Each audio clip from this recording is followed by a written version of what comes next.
his name is babashuaib. So babashuaib is originally from Ghana. He is now based in Europe. He's a Quranic researcher and a critical thinker based on religion who is a Muslim. He does online lectures based on the guidance of the Quran alone on platforms such as Facebook and YouTube and recently TikTok. He has a background in MSA and Classical Arabic, and he has translated the Great Quran with transliteration 2021 edition and is the author of Refer to the Quran Volume 1. Brother, his name is babashuaib. So babashuaib is originally from Ghana. He is now based in Europe. He's a Quranic researcher and a critical thinker based on religion who is a Muslim. He does online lectures based on the guidance of the Quran alone on platforms such as Facebook and YouTube and recently TikTok. He has a background in MSA and Classical Arabic, and he has translated the Great Quran with transliteration 2021 edition and is the author of Refer to the Quran Volume 1. Brother, his name is babashuaib. So babashuaib is originally from Ghana. He is now based in Europe. He's a Quranic researcher and a critical thinker based on religion who is a Muslim. He does online lectures based on the guidance of the Quran alone on platforms such as Facebook and YouTube and recently TikTok. He has a background in MSA and Classical Arabic, and he has translated the Great Quran with transliteration 2021 edition and is the author of Refer to the Quran Volume 1. Brother.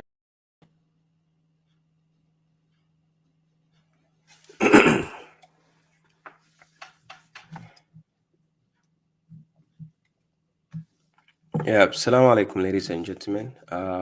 Peace be upon you all. Thank you all for coming. I'm streaming live via Facebook, YouTube, and TikTok.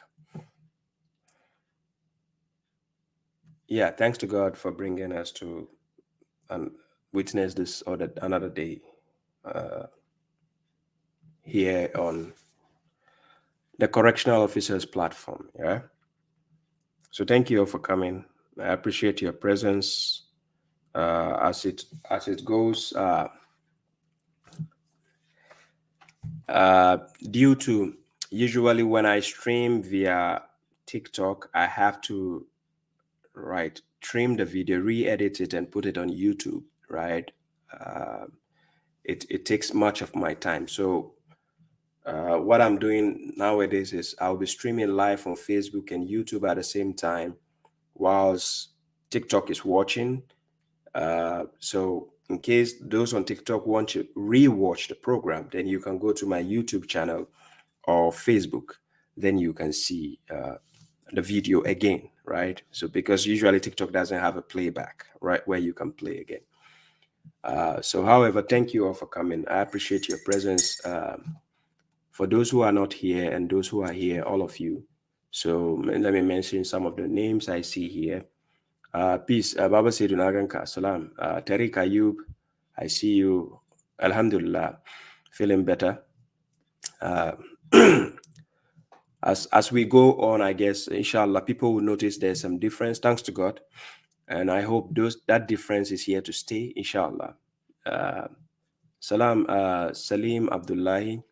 Mohammed S. Junior Butler, thank you very much for your presence. I see you. Shazma, salam. Abu Thomas, I see you. Salam, brother.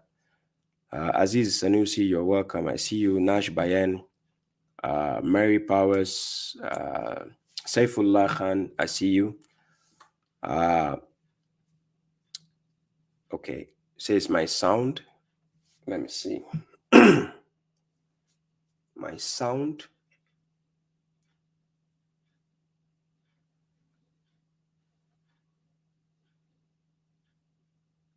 Yeah, thanks to God for bringing us. The sound is good, right?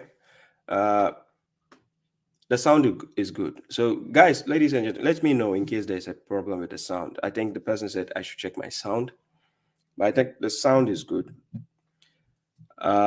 Sister Alma Johnson, I see you. Salam. Sug Low, I see you. Good evening. Salam. Amin Lion. Yeah, Naganka Amin Lion. Salam. Aha. So, thank you all.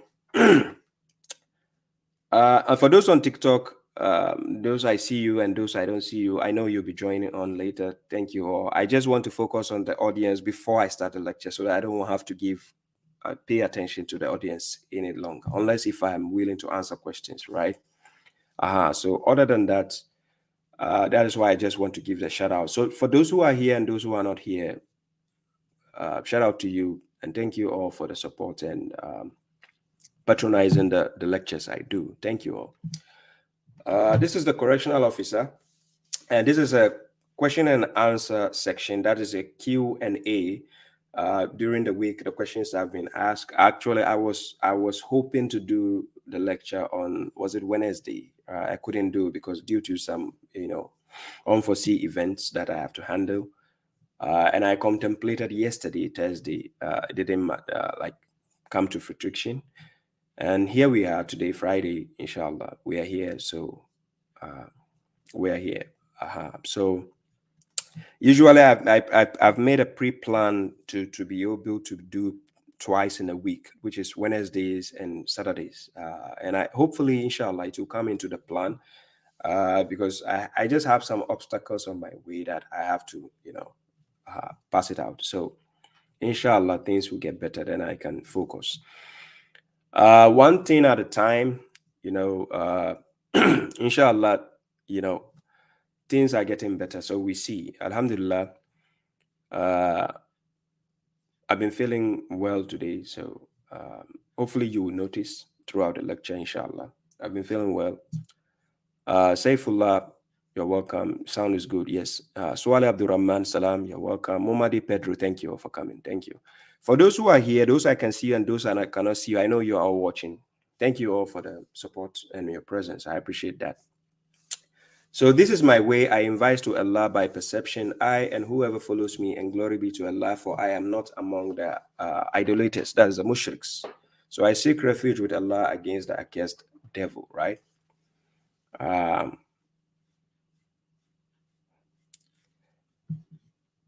Haj Jibril says, you make fresh. Haj Jibril, please, I'm not tomato. I'm not a tomato, please.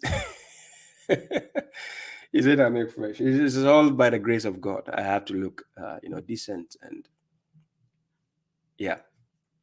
Even though I don't have a makeup artist, but I do have, people who shave my beard and everything. Baba Sedu and Jimmy, Salis Jimmy, kudos to them.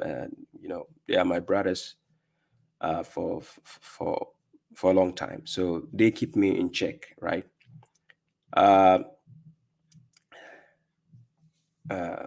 Okay, so let's move on with the topic. People are waiting. So Muhammad Gaddafi says, do we have kutuba or sermon in the Quran? Yes, there is a sermon, but sermon is like you're preaching, like to preach to people, to give people a public address. In some sort, it's in the Quran when God asks the messenger to tell the audience something that is like he's giving them a sermon, right? So, but not in the sense of the ones they do in the the mushrik's mosque, not that one, not that kind of sermon, right? Anwar Parawa, you are welcome. Yes. Aroye Hun says, correctional officer, please, do you believe Jesus Isa is coming back? Is coming back to do what? And to which people? And to which family? And to who? To say what to us? To, where did God say he is coming back? I have a lecture on it, a short video on YouTube, my YouTube channel. He says, I think it's about, they said they killed Jesus and he is coming back. That's the title. So check. He's not coming back. I gave the evidences in the Quran. There's something we call explicit, and then there's something we call indirect. So both explicit and indirectly, Isa is not coming back. Yeah. So whoever says he's not coming back, tell him the correctional officer is available. I'm open for dialogue. I don't know. Look, this is one problem I want people to understand. I'm not claiming I know it all, but the point is, people, my audience, you watch me, you see how I handle issues, and you see how I break down issues. I make my things presentable and easy to comprehend so that people will know the clarity of God's message. If God actually said something, I will show you. It doesn't say, I will not tell you. It is there. The fraction of what people try to do is to mix up things, to interpolate things which are not there, right?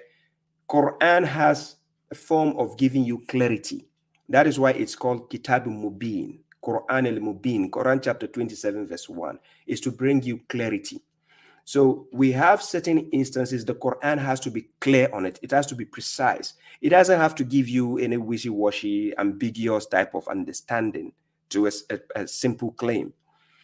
But when you see people trying to bring secondary thoughts inside a simple statement, that is the problem there. And the last video I did, I think I talk about how people hate simplicity, right? And people, when I mean people, I mean fools. We have educated fools as well. People can be educated, but they're fools.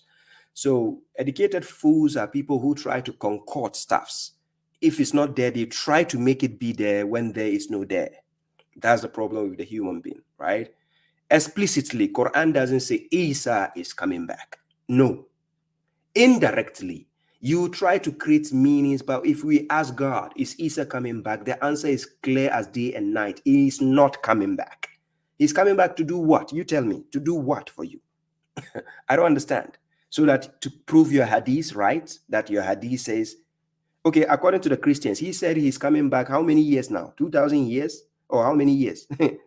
And he's coming back to who? Africans or Europeans or China? Who is he coming to meet? And to do what for you? To wash your pig meat or what? Let's just stop fooling ourselves. It's only fools who hate simplicity. The simple, not in a nutshell, the simple point is Isa is not coming back. To do what for you? I don't understand. That's the simplicity. You understand? But most people hate the truth anyway. People worship Jesus, right? They call Jesus God. They say he's the Son of God. You tell them, no, it's not. And they will hate you for it. Because Quran chapter 43, verse 78, we have brought you the truth, but most of you hate the truth. Right? So people will hate you just because you're spewing the truth out there. And if you go to my TikTok page, you go to a lot of my pages, the majority of the people who follow my pages are the enemies, majority. They hate me so much. They spew the hatred, the insults. Look, and somebody just told me, you look fresh. I look fresh. I'm not depressed. I live a happy life. Alhamdulillah.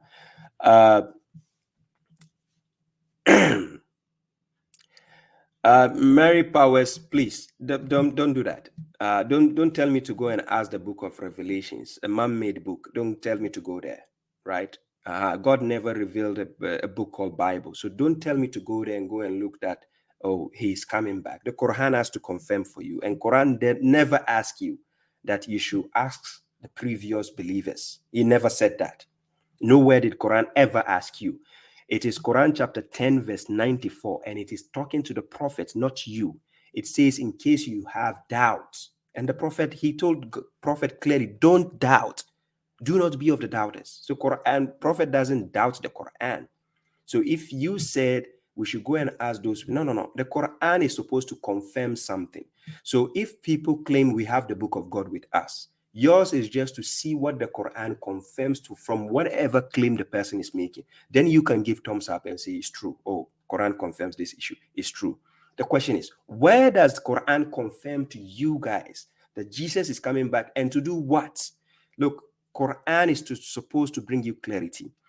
Quran chapter 16 verse 89 is telling the prophet, وَنَزَّلْنَا عَلَيْكَ الْكِتَابَ تِبِيَانًا لِكُلِّ شَيْءٍ. It is to give you clarity in everything, as a clarification for all things concerning the deen. God didn't leave anything out. مَا فَرَّطْنَا فِي كِتَابٍ مِّن شَيْءٍ. Quran chapter 6 verse 38.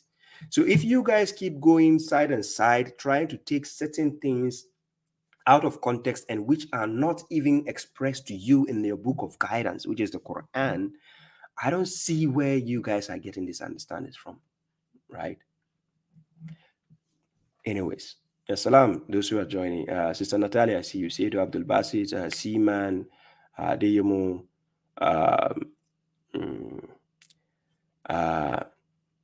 Momade, yeah, it says what they say to prove that he was a Muslim, not Christian. KKK salams, bro. In regards to Isa, does the Quran even say he was born of a virgin? Tools and things, I'll come to your question. Okay, Anyways, let me go to the main topic today. The questions at hand, I've been asked about 3 or 4 questions. So I've spent 18 minutes already. So let me delve into the topic of today, right? Yeah, for those on TikTok, kindly share so that other people can join. Thank you all for coming. Those on TikTok, kindly share so other people can join. Thank you. Somebody asked me, did Jesus had a wife or a child? That was one of the questions I was asked, right? Did Jesus had a wife or a child? Yeah, let's see. Is it yes or no? We are going to find out. So the example is God has sent messengers, right? And I send human beings as messengers, and I send angels as messengers as well. So I take you to Quran chapter 13, verse 38. And when God was talking to the Prophet, alayhi salam, by telling him what needs to be told. So Quran chapter 13, verse 38. Unfortunately, for those on TikTok, you are not going to see the verse when I share it, right? But however, if you watch the playback on YouTube and Facebook, you see when I share the verse on the screen. But however, when I read it, you hear it with clarity. We had suddenly sent messengers, that is Rusulan. Rusul is a plural form of Rasul.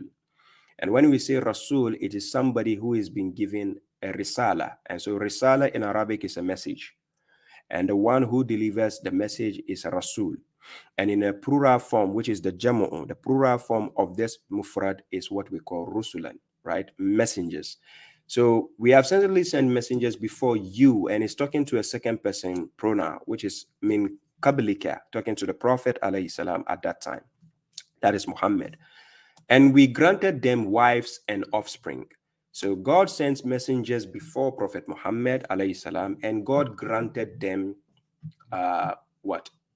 Wives and offspring, right? And now there are two sides to this statement where in terms for the sake of argument, God spoke about sending messengers before Muhammad, and God says he granted them wives and what? Offspring. So the messengers is in plural form, right? The word Rusulan is in plural form, and God says he granted them wives and then offspring. Now, for the sake of argument, we can say there is no exception in these statements. God sent messengers before Muhammad, and all these messengers, because it's a full word God mentioned, messengers. I'm giving you an example. We have sent police officers before you, babashuaib, or we have sent correctional officers before you, babashuaib, and they all have, cars, or they were all given cars. Listen carefully. They were all given cars and then new shirts, or they were given cars and new shirts. Let's not put the word all there. But for the sake of argument, the Quran, the verses of the book is meant to be contemplated. We need to ponder, reflect on the verses. Quran chapter 38, verse 29. Kitabun anzalnahu ilayka mubarakun liyadabbaru ayatihi wa liyatazakkara ulil albab. So when God says we had sent messengers, right? Messengers before you, and we granted them wives and what? Offspring, right? It is not for a messenger to bring a sign except by the permission of God. So God, you see, what I'm going to help you here is, if we finish the verse, and God says, oh, let's say for every term is a register. But before we finish the verse, I want you to understand how, when you are reflecting, contemplating a statement, how logic works, right? And remember, we are not all on the same level when it comes to intellect, IQ wise. We are not all on the same level.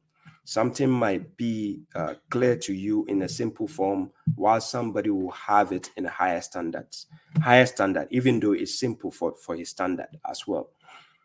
Now, somebody will say, we had sent messengers before you and we have granted them all. Somebody will use the word all, right? All. And because they don't see the word all, they will say, no, that means they were not all given. However, God will have said, we have sent messengers before you, and we granted some of them wives and what? Offspring. Some. God didn't use such a statement. That's why I say there are two sides, and depends on your intellect on how you contemplate on the verses. So listen carefully. We have sent messengers. It's a simple word. Has been encompassed.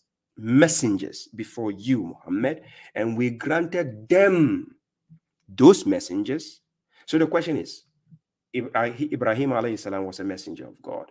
Musa was a messenger of God. Isa was a messenger of God. Noah was a messenger of God. Right? They are all messengers, right? Messengers of God.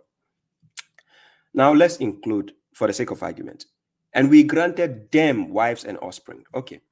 It is not for a messenger. It didn't say the messenger. So now you see it's indefinite, but you can never exclude any messenger out of this statement.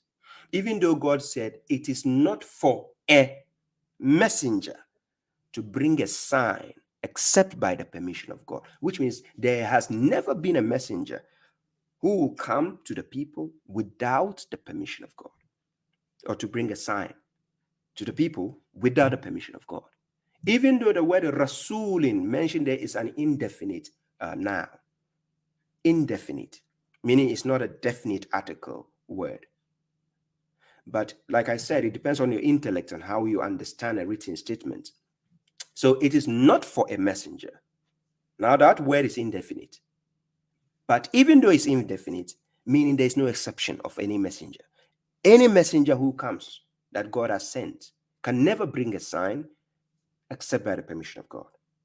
You understand? So to understand how logic works when you're watching, contemplating the verses of the Quran, it just needs from the angle of intellect you have. It is not for a messenger to bring a sign. So we mean all messengers whom God sent, they only brought a sign by the permission of God.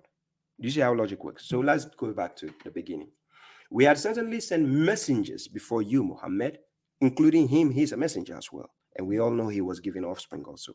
Quran chapter 33, verse 59. He had daughters also, as well, right? And we granted them. So, depending on your level, somebody with a low level will say, oh, he didn't say all messengers. Yeah. The person is waiting to see. We sent, we have certainly sent messengers before you, Muhammad, and we granted them all wives and offspring. That's what it is, for the sake of saving Jesus out of the equation, right? But no problem. Let's check. It is not for a messenger to bring a sign except by the permission of God. For every term is a register. Yeah. So now let us go back to the question. So the question was asked. The person says, did Jesus had a wife and a child? Now, this is not something the Quran will tell you that Jesus had a son, Jesus had a wife. No, Quran doesn't say that in that scope. It never said that. But however, if I want to deduce for the sake of argument, if I want to deduce from chapter 13, verse 38, I can say, yes, he had a wife and a son, just for the sake of argument, right? But it is not something I have to argue over. This is a question somebody's asking. Listen carefully. The Quran doesn't give an answer directly to that, but it is indirectly answered. So we have, even among the Christians, we have denominations who believe Jesus was married to Mary Magdalene and they had offspring. And based on this, they made this movie called The Angels and Demons and Da Vinci Code. If you watch the movie Da Vinci Code by Tom Hanks, and also you watch Angels and Demons, there are some, interesting findings that you can make a research on. But however, in the scope of the Quran, I'm not here to tell you yes or no. No, I'm only quoting a verse to tell you what you can deduce from the verse. Other parties can say, because he doesn't say all of them, fine, that's up to you. Other parties can say, yes, he says messengers, yes. So, yeah. So let's put that aside. Now, going to the second question, right?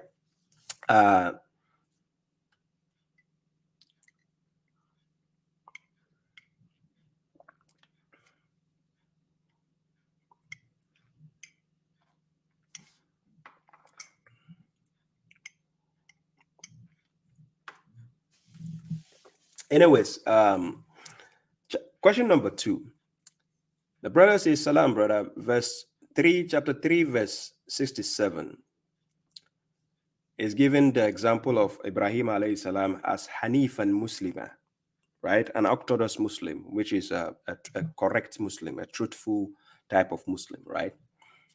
So based on this, the person is asking whether the children of Israel were Muslims or Jews or Christians. What are they?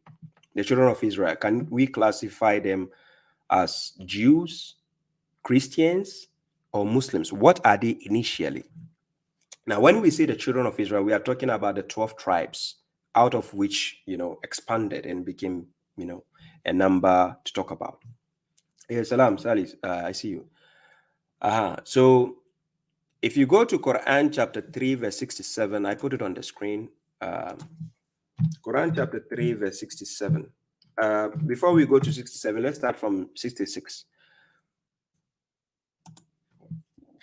So Quran chapter 3, verse 66, and I read, "Here you are, those who have argued about what you have knowledge. You have knowledge. So why are you arguing about what you have no knowledge? But God knows while you do not know," right? So we go to verse 67. It says, "Abraham was neither a Jew nor a Christian." Now, however, this is what I want to break down here. If you go to the literal meaning of the word Yahudiya, I will take you to how it came about based on the Quran, right?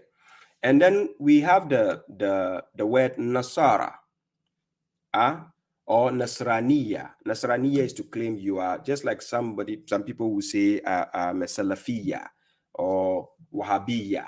That year is to claim you are such thing or such a title. So neither a Jew nor a Christian, but he was an orthodox submitter, meaning Hanifan Muslima. So he was an orthodox Muslim, which means correct up to standard, acceptable by standard. That is the Hanifa, right? So I will see some Muslims who like to call themselves, they say, "I'm Hanifa." You are not Hanifa. God is describing who Abraham was. He's not describing you, the one who claims you are Hanafi or Hanifa. No, not you. He's telling you what Abraham was. Now listen carefully. He was an orthodox submitter, right? It is describing what he does to God, right? And he was not of the what? Idolaters, or we say mushrikeen, which is the polytheist. It's either somebody who partners God with something or partners every act of worship with another entity, right? In order to worship God. So based on this, we go to how do you call it? Back to the question I was asked. So now we are going to deduce whether the children of Israel are actually Muslims, or are they Jews, or are they Christians? What are they? We have to go back to the source to understand how it evolved and how they came by being in such manner. So I take you to Quran chapter 2, verse 140. That is Surah Baqarah, right?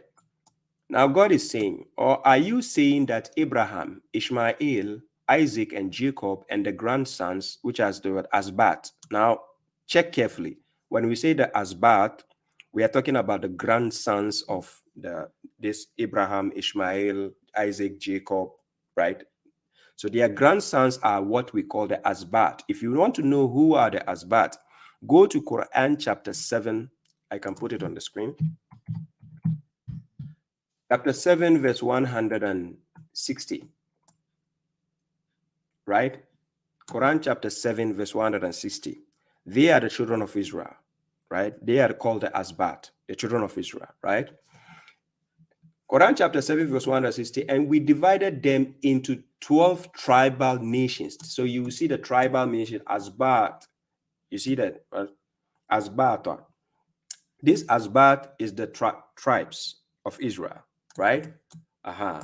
So if you want to understand it's talking about the children of Israel, you can start reading about the story of Moses from Quran chapter 7, verse 47 or 45, come downwards up to 160. you will see that it's talking about the children of Israel. So how God divided them and they became the 12 tribes, and then they expanded and became bigger as time goes on. Right? Okay, so now let me go back to the verse I was reading prior to that. Right? How they came into being, the children of Israel. So God says, are you saying that Abraham, Ishmael, Isaac, and Jacob and the grandsons were Jewish or what? Christians? Are you saying that? Understand? The uneducated ones, or I would say the misinformed ones, keep tagging the children of Israel as Jews. That is wrong. It is totally wrong to do that. Right? The children of Israel were not Jewish, nor were they Christians. It is out of them some people claim to be, just like even today, we have Christians who are Caucasians. We have Christians who are Arabs. We have Christians who are also from Africa. We have Christians who are, Chinese, like that. So just because, don't attach the person's belief to the person's tribe or the clan. It doesn't go like that. That is the misconception. People think that is how today people have been able to make Islam as a traditional act of following the Arab traditions. Islam has nothing to do with the Arabic traditions or Arabian tradition. No, they are two separate things. Don't join them together. And that's the same mistake people do with the children of Israel, trying to mingle the Jews and say that if you mention children of Israel, they think they are the Jews. Nowhere in the Quran did God ever, even by mistake, says the children of Israel are the Jews. No, they are two different things. Judaism is about faith, whilst children of Israel is about a tribe. Understand carefully. Or are you saying that Abraham, Ishmael, Isaac, Jacob, and the grandsons were Jewish or Christians? Then God says to the messenger, say, are you more knowing, or is what? Is God? And who is more unjust than one who conceals a what? Testimony with him from God. And God is not what? Heedless of what you do. Now, the reason why God is now giving such a warning, the children of Israel, if I take you to Quran chapter 7, verse 169, one of the covenants God took with the children of Israel is that he said, then he succeeded after them, successors who inherited the book, taking the exhibition of this lower life and saying we will be forgiven. But when an exhibition like it comes to them, they take it. Was the covenant of the book not taken from them that they will not say about God except the truth and study what is therein? And the home of the hereafter is what? Is better for those who are pious. Will you then not reason? Now, this covenant was taken with the children of Israel, right? Now, somebody will be asking, then what is the difference between the children of Israel and the Jews? I will be helping you today. That's the question I was asked. And to show you the difference, when we say somebody is a Muslim, that is about faith. That is about deen, devoting yourself to God. It has nothing to do with your clan or tribe or tradition. Remember carefully, or your culture. Listen carefully. When we say to be a Muslim, means to submit to God. That is an Arabic word. It means submit to God, somebody who submits to God, right? So that makes you a Muslim by Arabic word, as an Arabic word. In English, we say a submitter to God. Simple. But today we have modernized it and we keep saying Muslim. So even if you tell somebody Jesus is a Muslim, he's looking at you like, what? Jesus was not a Jew. Moses was not a Jew. It's out of your misconceptions, you keep formulating these names for them, tagging them that, oh, Moses was a Jew. Jesus was, you are a liar. Jesus and Moses were part of children of Israel, yes, as tribes and clans, yes, but they were not Jewish. And I'll give you the evidence to that. Now, going back to the point I was making in Quran chapter 2, verse 140, that is in Surah Al-Baqarah. So now God throws the challenge by saying, or are you saying that Abraham, Ishmael, Isaac, Jacob, and the grandsons were what? Were Jewish? Are you saying that? Or Christians? Are you claiming that? They were not.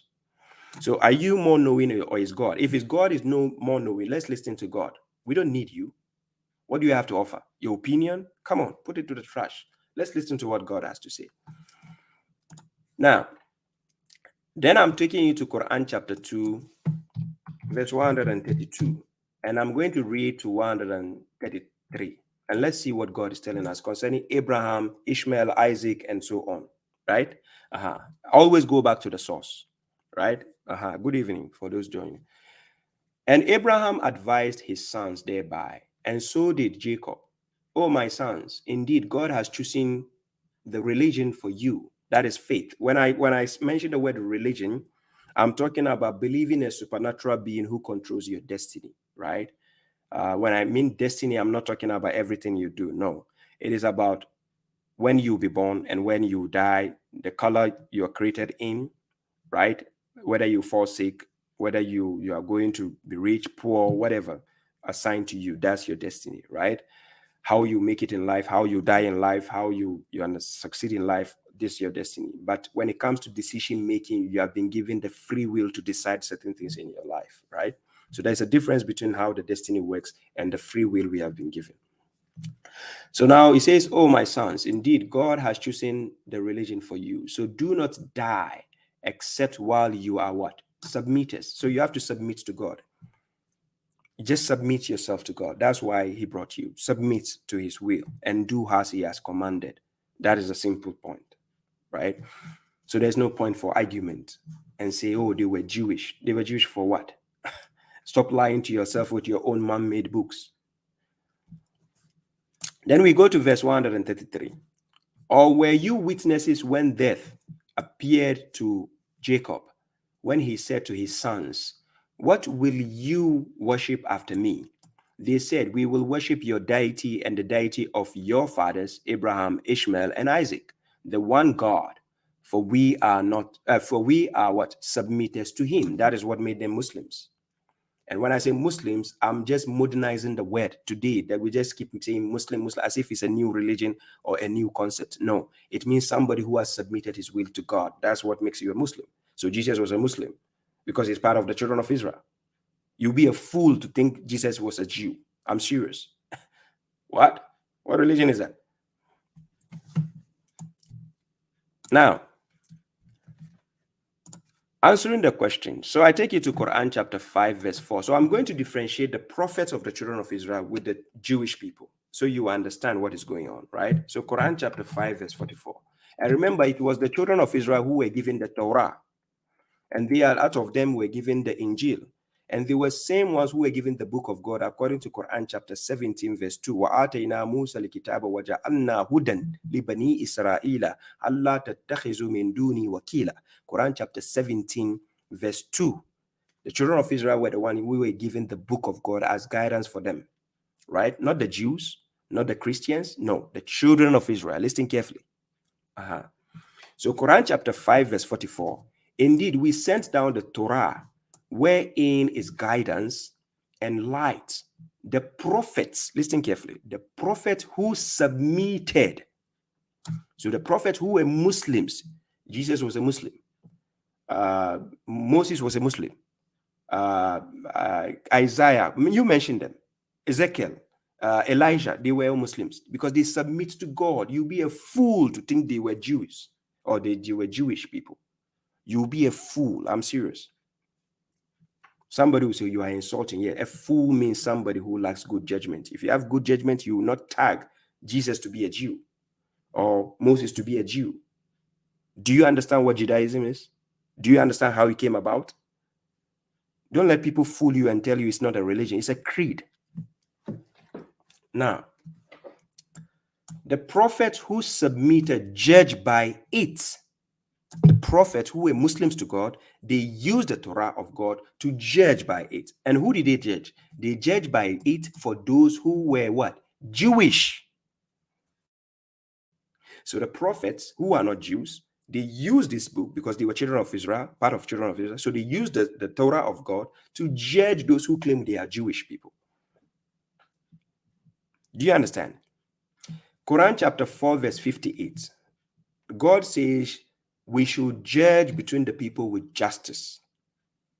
So if I have to judge you with justice, is there any justice more than the Quran I can have? So that is justice. So if I'm judging you, whether you are a Christian, you are a Buddhist, you are a whatever, come to me, I will have to judge you by the words of God. I don't care whether you are, agnostic, whatever. You are a human being still, because you're part of the creation of God. And Quran chapter 4, verse 174, this is the Burhan. This is the proof God has sent to mankind. You might not believe in it. That's up to you, right? So by it, for those who were Jewish, and so did the rabbis, they used the Torah to judge. It doesn't make them Jewish people, no. So did the rabbis, that's the spiritual leaders, and the scholars by what they were entrusted of the book of God. So out of the book of God, they have the Torah, which is the judgments and the rules of God and judgments where they have to use for the people. And they were witnesses to it. So do not fear the people, but fear me, that is God, and do not trade my verses for a little price. And whoever does not judge by what God has revealed, then those are the disbelievers. Are you judging by what God has revealed, or are you judging by your sayings according to your Paul, Peter, or whatever, your own people? Or are you judging according to Imam Bukhari or your scholars, Imam Maliki, Shafi, Hanbali, Hanafi? Who are you judging? Whose book are you using to judge? That makes you a kafir. Okay. So now we can see clearly that the children of Israel were Muslims. They were not actually Christians or Jews. But however, how did we get Christians and Jews among the children of Israel? It doesn't mean children of Israel themselves were Christians or Jews. No, it is wrong to allocate such title to them. But however, let's see what happened. Now, majority translators will translate Yahudiya as Jew, Nasraniya as Christian. This is what the questioner is asking. All right. Now we go to Quran chapter 7, verse 156. Where did the word Yahud actually evolve? Who actually coined the word to come into existence? The coining of the word. We are going to see in Quran chapter 7, verse 156. So Musa alayhi salam was supplicating to God, right? And when he was supplicating to God, he told God, and decree for us what is good in this what? In this world. And he says, and in the hereafter, indeed, we are guided to you. Inna hudna ilayka. So he told God that inna, indeed, we the children of Israel, we are hudna ilayka. We are guided to you. So literally, this is where the concept of Yahud came from, right? Yahud, that's the concept. Now, people will normally tell you, oh, the Yahud, the Jewish, they came from the concept of Judaism, whatever. No, this is according to somebody. God is not more knowing than them. So forget what people are telling you. Listen carefully. Okay. Indeed, inna hudna ilayka. We are guided to you. So that's why we say Yahud, right? Yahud. Aha. So now to you, then he said, God said, my punishment will strike whomever I will thereby. But my mercy encompasses all things. I will decree it for those who are pious and give the zakat, and they are those who believe in what? Our verses or signs. Right? Now, the coining of the word Yahud, that's how it evolved, because the children of Israel became who they are mainly at the time of Musa alayhi salam, because it is at the time of Musa they were divided into 12 tribal nations, and that is how they spread on earth, right? So then Musa alayhi salam was the one who told God, inna hudna ilayk, we are guided to you. Do you see the point? So then it came into the being Yahud. Now, how did they coin the word Nasara? And then some people make it seem like Christians. Now, the reason why the word Yahudiya, we are translating it as Jews, because in the mainstream understanding, in order to let people know which group you are talking about, you have to allocate a particular meaning or a name which people can familiarize with it. Do you understand? That is why we translate Yahudiya as a Jew, so that if you're reading the book, you will know what we are talking about. I give an example. Last time I was giving the example why we have versions of names. There's Arabic version of the word Michael, which is in Arabic we say Mikal. You go to Spanish or Portuguese, we say Miguel. You come to French, we say Michel, the same name. You go to English, it's Michael, right? You go to Hebrew, it's Mikael. It goes like that, right? They are versions of the name. Same goes to if you want people to understand the allocation. For instance, Dutch people, the Germans, they have a name they call British people. They have in their own language how they call British people. And you go to France, they have in their own language how they call British people or Germans, right? So for instance, Finland also have the name they call Germans. They will say Saxa, or they have the name they call the British people, England, or something. So they have their own way of allocating so that you know they are talking about this. Do you understand what I mean? So when it comes to the translation also, usually there are certain concepts you don't have to translate it literally. You have to do it so that the reader can fit himself in easily and understand who you are trying to allocate such word or statement to. That's the easiness of this. But actually, it's a coined word. Yahud means to be guided, someone who has been guided. So literally, this is how it evolved. Inna hudna ilayka, chapter 7, verse 156. But then people keep calling themselves, we are the Yahud, just to give themselves a name. But now, how did we get the name Nasara? Who are those claiming to be the Nasara? And how did it change into becoming Christians? Now, that Nasara doesn't literally mean Christians. However, non-literally, in order to get people to understand which group you are talking about, that's why it is translated as a Christian, so that you reading the Quran will know, okay, these are the ones who claim they are Christians. These are the ones who claim Jesus is God. These are the ones who claim Jesus is the Son of God. So you can know physically who is being talked about. Do you understand the point? Okay, good. Now let's go back. Understanding who are the Nasara, the real Nasara in the Quran. I take you to Quran chapter 61, verse 14. In chapter 61, verse 14, remember what God is saying in this verse. He says, "Oh, you who believe, be supporters of God." Now, when we say supporters of God in the Quran, we are talking about Ansarullah. Ansarullah is to be a supporter of God. But we are talking about plural form of the word, the word. So Ansarullah, you are supporters of God, right? Now, out of this Ansarullah comes the word Nasara, somebody who is a partisan, who is a supporter. So Nasara. Now, this Nasara is a claim that people claim to be. It's not God who named people Nasara. Here, God only say we should be supporters of God. So the literal meaning of Nasara is to be a supporter, a partisan. Then we had people who actually became supporters of Jesus by worshiping Jesus. So that's why they were called Christians, so that you know the allocation of the name and what is being pointed at. Do you understand me? So Quran chapter 61, verse 40, be supporters of God. Then he says, as Jesus, the son of Mary, said to his disciples, who are my supporters to God? He says, he didn't say who will worship me or who will be my worshiper. No.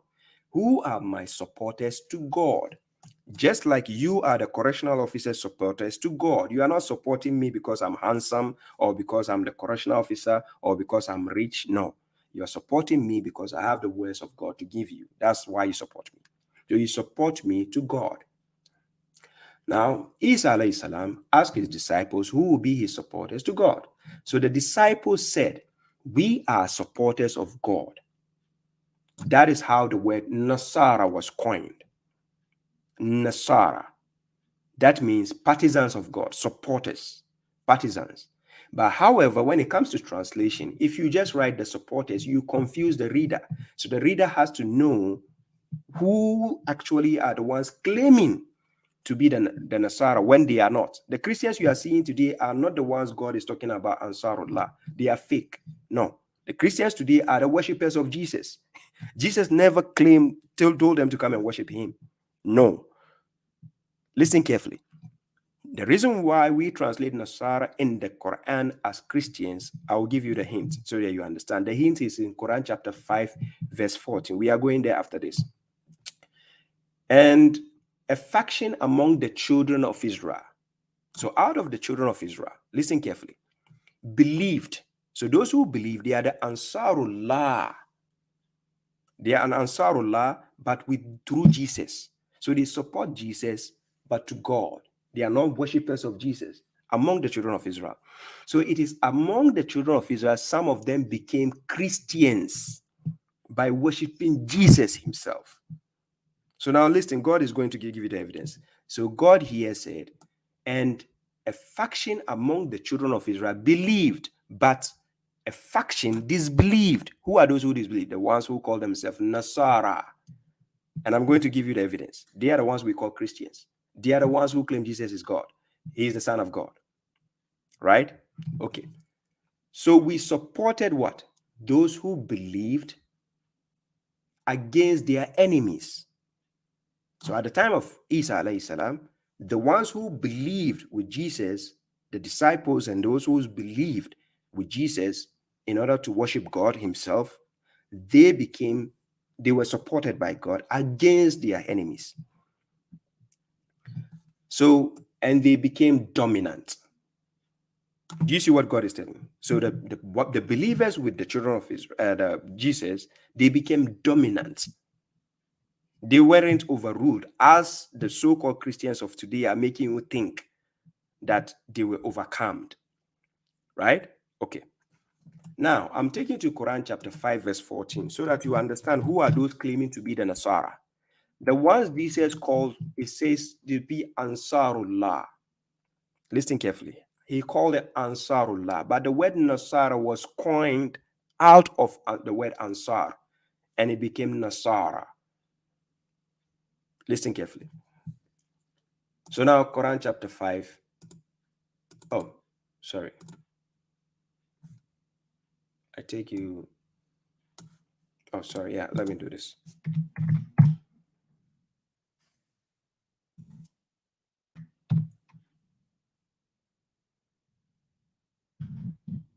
Quran chapter 5, verse 14. Why is this one going backwards? In Quran chapter 5, verse 14. So among the children of Israel, if you want to understand, these verses are talking about the children of Israel. You can start from let's say verse 12.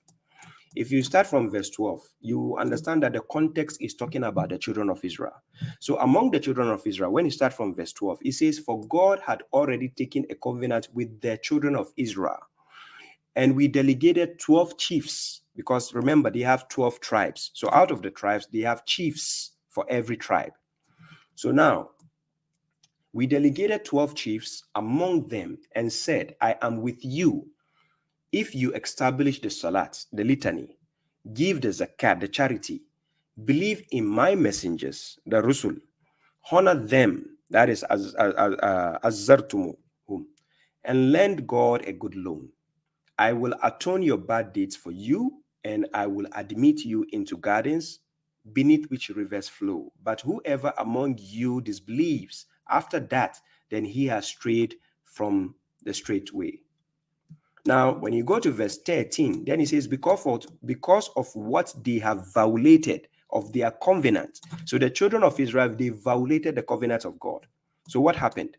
We cursed them and made their hearts stubborn.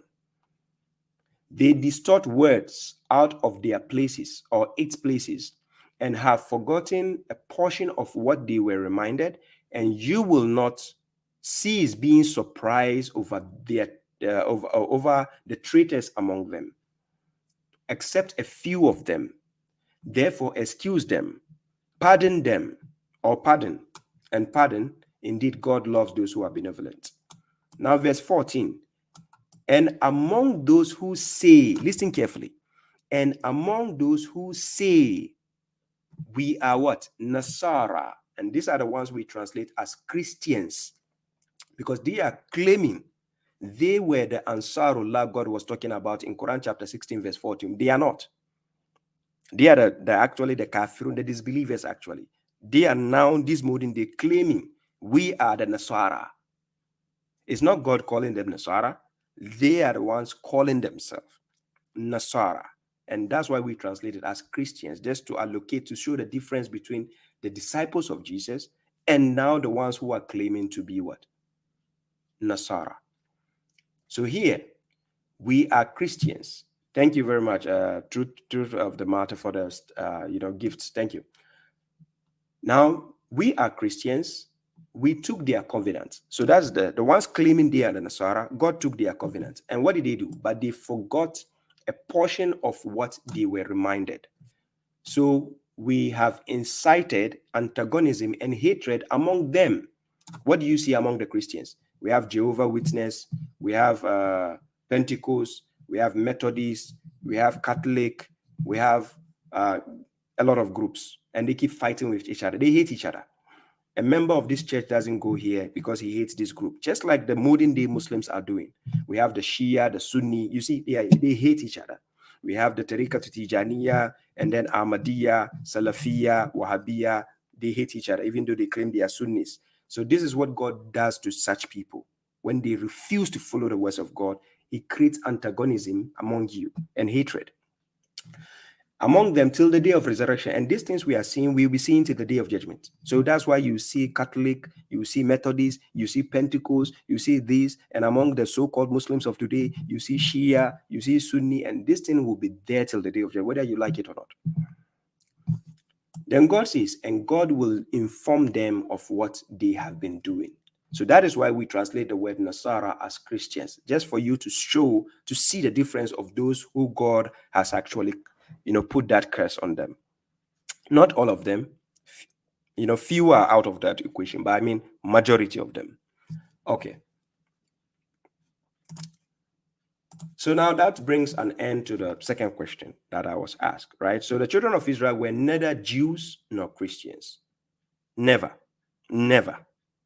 They were never Jews or Christians. It's only among them, some of them claimed to be Christians, and some of them claimed to be Jews. That's it. But it is not allocated to the children of Israel entirely. So remember that. So they were submitted to God, and that is Muslim by Arabic word. That's it. Now, question number 3. I was asked by the brother concerning the creation of mankind, right? The creation of mankind. And then he says, is the creation of human being, the creation of human being started on earth or in heaven? So the person is asking me whether the creation of the human being started on earth or in heaven. However, the answer is the creation of a human being started on earth. It didn't start in heaven. Nowhere in the Quran did God ever say that he created the human being in heaven. Nowhere. Somebody will say, oh, wasn't Adam created in Garden of Eden? Can you prove it? Bring the proof. I'm waiting. Correctional officer is here. Or I'll put my phone number, you call. You show me where God says he created Adam in heaven. I'm waiting for you. That's why I'm called the correctional officer. Now, I'm taking you to some verses to show you where Adam was created, right? He was created from clay, and clay, you find it on earth, and then he was created on earth, and he will die on earth. So I will show you the verses, right? To remove the doubt. God is not more knowing than us. So forget anything you have learned somewhere, right? Put it aside. They are man-made sayings. Put it aside. Chapter 7, verse 18 to 25. We are going to read and ask and see what God is going to tell us concerning Adam, right? Okay. So Quran chapter 7, verse 18 to verse 25. So in case I'm not reading some of the questions you are asking, I'll come back to the questions after I'm done with this last question, right? Let me see how many minutes. I've done 1 hour so far, so we still have time, right? So hopefully I'll be doing two hours, right? So your questions can come in later. So let me just go on, right? Salam mawi and aganka. So now let me go to Quran chapter 7, verse 18. Oh, what happened here? Oh, sorry. Yeah. Quran chapter 7, verse 18. When you start reading from verse 11 downwards, it's talking about what transpired between Adam, God, and, God, the devil, Adam, and so on, coming down. Then in verse 18, God says, God said, go out from it. Now, this is where understanding how the grammar works in the Quran is very beneficial. When understanding the Arabic language is very beneficial, right? If you are just stuck to only translation, it might confuse you. And that's why, babashuaib, my translation, you see I put word for word to help you, the novice, or whether the advanced student, to understand what is being said, right? And in Arabic, pay close attention to how the domir, which is the pronouns, are used. A masculine pronoun or a feminine pronoun denotes the subject of discussion. It's very, very, very essential. So he, God, said to what? To Iblis, that go out from it. That is after he failed the instructions, right? Right? Because let me read into context so that you understand. Now, let's start from verse 11 so that you understand into context, right? And we suddenly created you and formed you. And then we said to the what? The keepers, that is the angels, prostrate to Adam or show your submission to Adam. And they did that. They prostrated or showed their submission, except Iblis. He was not of those who what? Showed their submission. He, God, said, what prevented you to not prostrate when I commanded you? He, Iblis, said, I am better than him. You created me from fire, and you created him from what? Clay. He, God, said, then descend from it. Now, from what is the it? The it, ha. Whenever God is talking about the garden, Jannati, Tajri, min tatihal anha. When he mentioned Jannah, he used a feminine pronoun to attribute to the Jannah. The word Jannah is a feminine noun. So that's why you normally see Jannati, Jannati at the end. Jannatu, Jannati at the end, right? So he used a feminine pronoun to address to the Jannah. And likewise, if he's talking about the earth, he used a feminine pronoun to address the earth as well. So I'm going to give you some of the examples so that you can deduce and understand where God is talking about. Then descend from it, for you do not have to be arrogant therein. Fiha. So go out. Indeed, you are of the dejected. So somebody will say, since God is saying go out, is it not in heaven? No. The point is, even on earth, we have story buildings, we have mansions, we have high hills, you understand, something can be on a high hill. If I say descend, you're going down. Because maybe we have been given a castle. The castle, you are above inside. When I tell you go out or descend, you are leaving because you are coming out of it. So it doesn't necessarily mean he's in heaven and God says leave or go out. No. But we are going to see the context, right? So go out, indeed, you have the dejected. Then verse 14, he, Iblis, said, respite me until the day they will be resurrected. Verse 15, he, God, says, indeed, you are of the respited. Remember, God says, Adu'uni astajib lakum, right? He says, invoke me and I'll respond to you. That is Quran chapter 40, verse 60. So it is part of the laws that God has put forth that you can invoke him and he will respond to you. Whether you are a mushrik, whether you are an atheist, whether you are the devil, whether you are a believer, God says, invoke me and I'll respond. Look, even the criminals, when they are going to steal, they call on God and God helps them because on the day of judgment, he'll punish them for it. So the devil also said, respite me till the day of judgment. God will respite him. Somebody said, why did God respite him? Why? Why? When you become a God, then you respite. You don't respite him. Let's see. Now, verse 16. He, Iblis, said, because of what you have trapped me, or you entrapped me, I will sit for them on your straight path.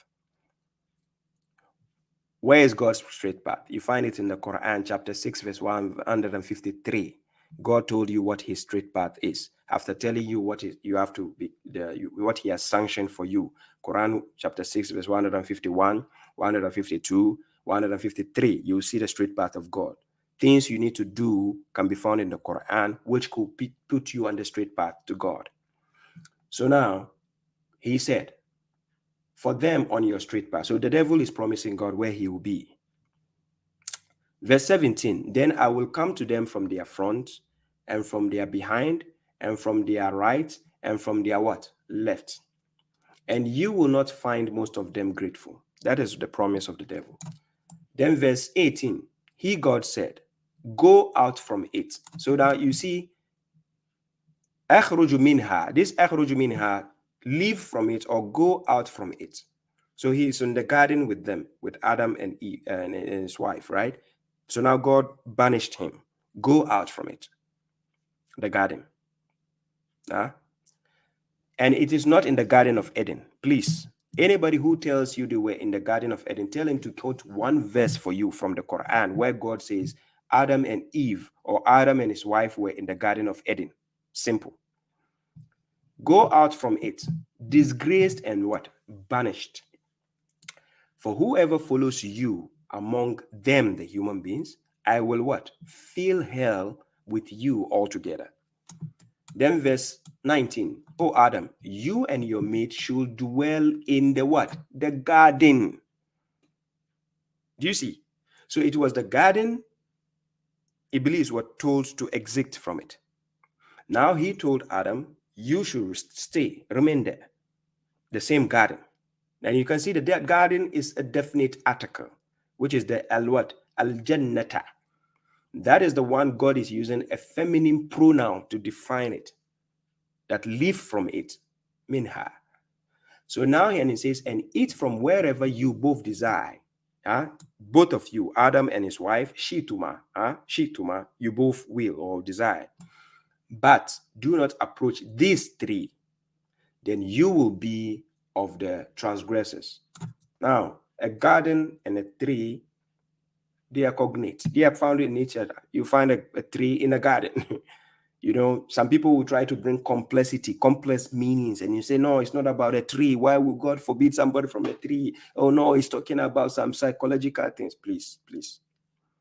Yeah, we don't want to go there. Your complexity is too much. We don't need that.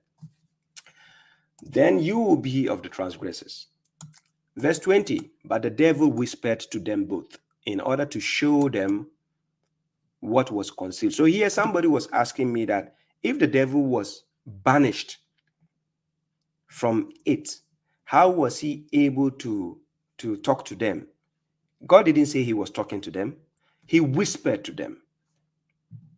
You, the human being, wherever you are, whether you are in China, whether you are in USA, whether you are in Ghana, whether you are in Finland, whether in South Africa, doesn't the devil whisper to you? Don't you hear the whispers of devil? Quran chapter 23 verse 97 to 98. It says, Rabbi a'udhu bika min hamazati shayatin wa a'udhu bika Rabbi an yaduruni. Right? You are seeking refuge with God against the temptation or the whispers of the devil. So that lest they don't come near you. Right? But the devil doesn't have to come closer to you before he can whisper to you. This is what you don't understand, the power he has been given.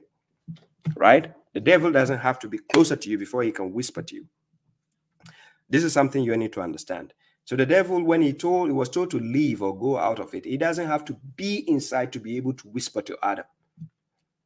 Do you understand what I mean? Okay. Just like today, in this modern day, you can be talking to somebody on phone, even though they are not closer to you. But there's a mode of communication.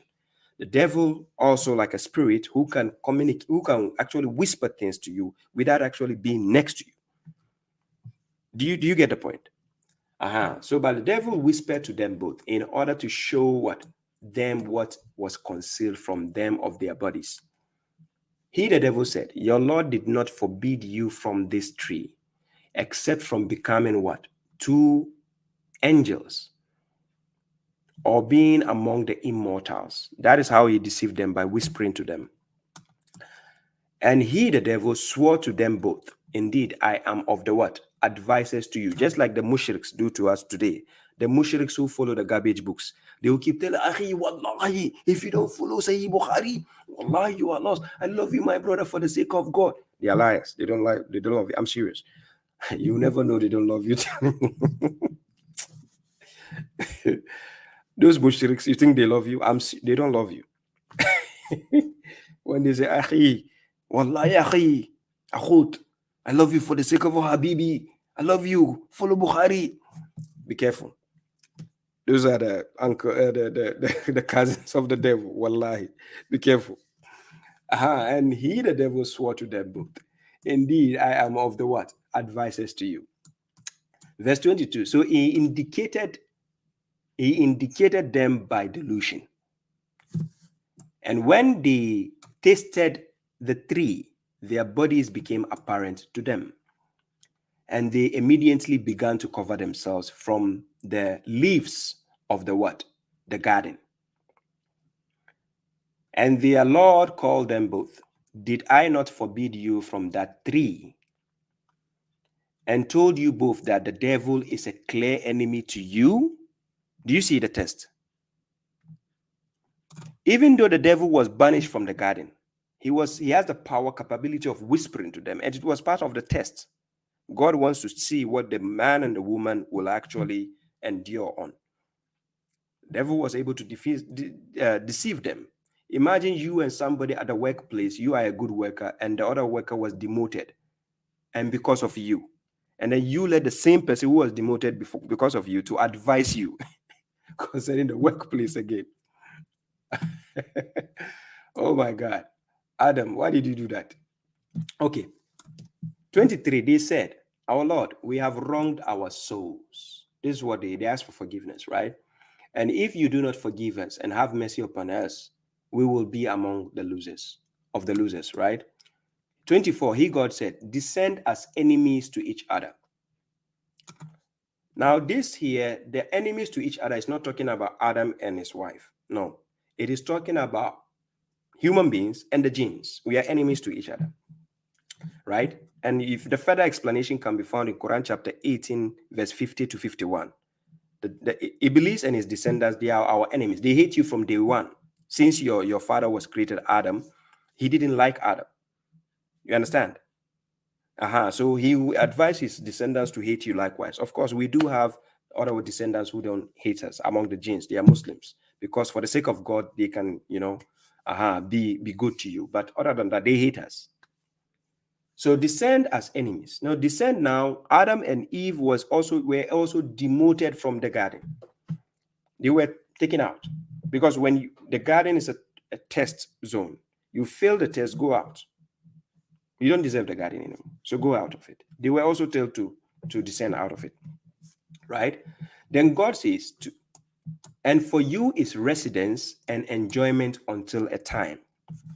Then verse 25, God said, therein. Now he used the word fiha. Now this fiha, ha is a feminine pronoun. That is a domir in Arabic, which is a feminine pronoun. Ha is denoting the earth. So fiha, after they descended from the garden, God says, fiha, you will live. So you will live on earth. That's where you have your residence. That's where you have your enjoyment for a time. You will live, and then therein, fiha again, you will die. So on earth, you will die. And from it, the same ha, the earth, you will be brought forth. That is, will be resurrected on the day of judgment. So listen carefully. So that I started from Quran chapter 7, verse 11 up to verse 25 to give you the context. Nowhere did God ever say he created Adam and Eve, or he created Adam in the Garden of Eden, or does he say it was in heaven? No, it was all on earth. Now, to give you further contrast to that, then I take you to Quran chapter 20, verse 53 to verse 55, right? So that you understand the contrast to where we were created and where we will be brought forth again on the day of judgment. It is the earth, not in heaven. So Quran chapter 20, verse 53, the one who has made the earth a cradle for you and inserted roads for you therein, and sent down water from the sky to produce kinds of diverse plants thereby. Verse 54, to eat and pasture your livestock. Indeed, there are signs in that for those of intellect. Verse 55, from it, you see the word minha. So if you start from the context of 53, 54, 55, then it says minha. That is a feminine pronoun addressing to the earth. So from it, we created you. So it wasn't from heaven, God created you. It was from it, he created you, the human being. And into it, we will what? Return you, just like he told Adam in Quran chapter 7, verse 25. Remember that. right? So we will return you, and from it, minha, again, we will bring you forth another time. That is on the day of judgment. He will bring you forth on the day of judgment, right? So this is the understanding towards the question which was asked in the first place concerning where were we created, or where was Adam created? Mankind, we were not created in heaven. We were created on earth. And that is where we will die. That is where we will live. And that's where we die. And that's where God created. That's why he mentioned the clay, he mentioned the dust, and mentioned water. They are all found here, right? So listen. Okay. Then concerning the Garden of Eden, some people are asking the Garden of Eden, where does the Quran talk about the Garden of Eden? There is no such thing as Garden of Eden that Adam and Eve lived in. No, they never lived in Garden of Eden. However, Garden of Eden is mentioned in the Quran as exclusively for the believers who achieve the success on the day of judgment. That is what Garden of Eden, Jannat and Eden, is meant for those who are the achievers, right? Those who are successful, the believers, they will achieve that. But Adam and Eve or Iblis, they were not in the Garden of Eden. Anybody who says they were in the Garden of Eden, let them bring their proof from the Quran and show you one single verse. They weren't there. They were on earth, right? Not in heaven.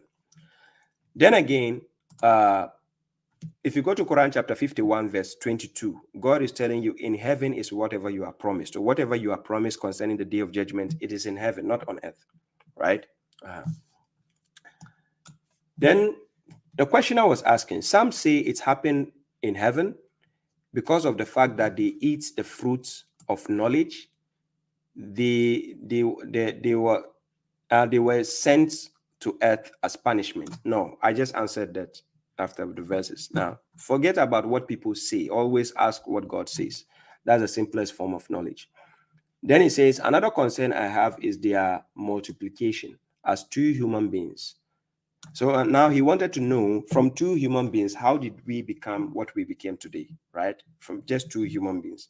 We have two souls, Adam and his wife. So how did we become many people on earth, right? And I'm going to give you the clue. I'm going to give you the clue. And this part I'm heading to is very, very controversial, right? And it's open for this debate or discussion, right? But it's very, very controversial. It's very, very controversial. I'm serious. This part I'm going to, the questioner asked is very controversial. So the questioner says, another concern I have is their multiplication as two human beings. Then he says, I don't believe their own children married with one another. He doesn't believe that.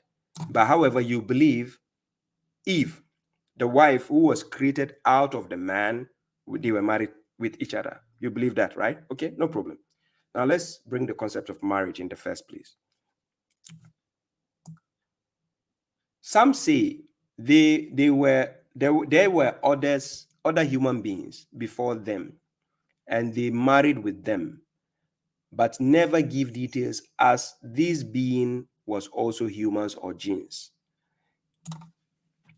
It is a bit confusing because it says jinns were there before the human being. Yes, in Quran chapter 15, verse 27, the jinn was created before the human was created, right? Quran chapter 15, verse 27. So the questioner is saying, so does that mean Adam's children were married to the jinns? That's a question. Huh? That's a question the questioner is asking. Are we descendants of the jinns? That's a question again. I hope, inshallah, you can help take us out of darkness to the light. Yes, I can help, because the purpose of the Quran, the book, Quran chapter 14, verse 1, and Quran chapter 59, verse 7, the purpose of the book and the verses of the God is take people out of darknesses into the light. That is my objective. And that is why I tell you, put people's sayings aside. They are not the ones who own you or created you. It is God who created you. He has to tell you about the reality. Forget what people think they know. Forget them. That's their opinions, right? Okay. So now we are going to see the answers from God. So based on the questions the questioner asked, First of all, we are going to tackle Quran chapter 7, verse 189 to see how a man and a woman came into being and what they are capable of doing, right? Chapter 7, verse 189. He, God, is the one who created you from a single soul. He created you people from a single soul and made its mate. The soul, he made its mate from it again. In order what? To live with her. And when he covers her, she carries thereby a light pregnancy at once. And when it becomes heavy, because pregnancy is first of all light, then it starts evolving, growing till it gets bigger, right? They invoke God, their Lord, indeed. If you give us a good child, we will be among the what? The grateful ones.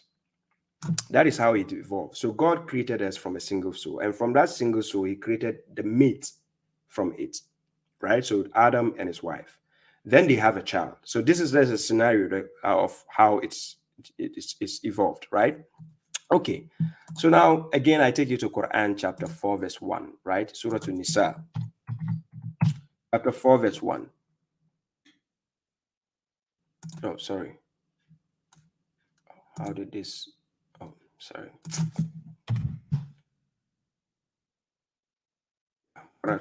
Quran chapter 4, verse 1.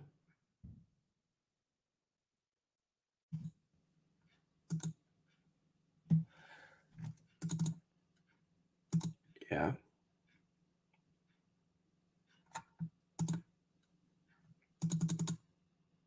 Oh, sorry about this. Yes, it's almost there. Quran chapter 4, verse 1, it says, "Oh, you mankind." So he's talking to mankind in general, both men and women, children, old people, middle age, teenage, youth, puberty, whoever, mankind. "Oh, you mankind, reference your Lord, the one who created you from one soul and created its mate from it and transmitted from both of them, minhuma." This is where the grammatical aspect come into play. So minhuma, both of them, many men and women. So out of these two souls, God created many men and one women. Now listen carefully. Out of these two souls, the first soul, another soul was created from it. And out of these two souls, God created many men and women. So then he says, so beware of God, whom you ask about, because we want to know about God. So we ask about God, as well as the kinship. That's al-arham. This arhama is talking about the kinship, because we want to ask usually about our relatives. How did we evolve into becoming an uncle, a cousin, a niece, whatever have you, right?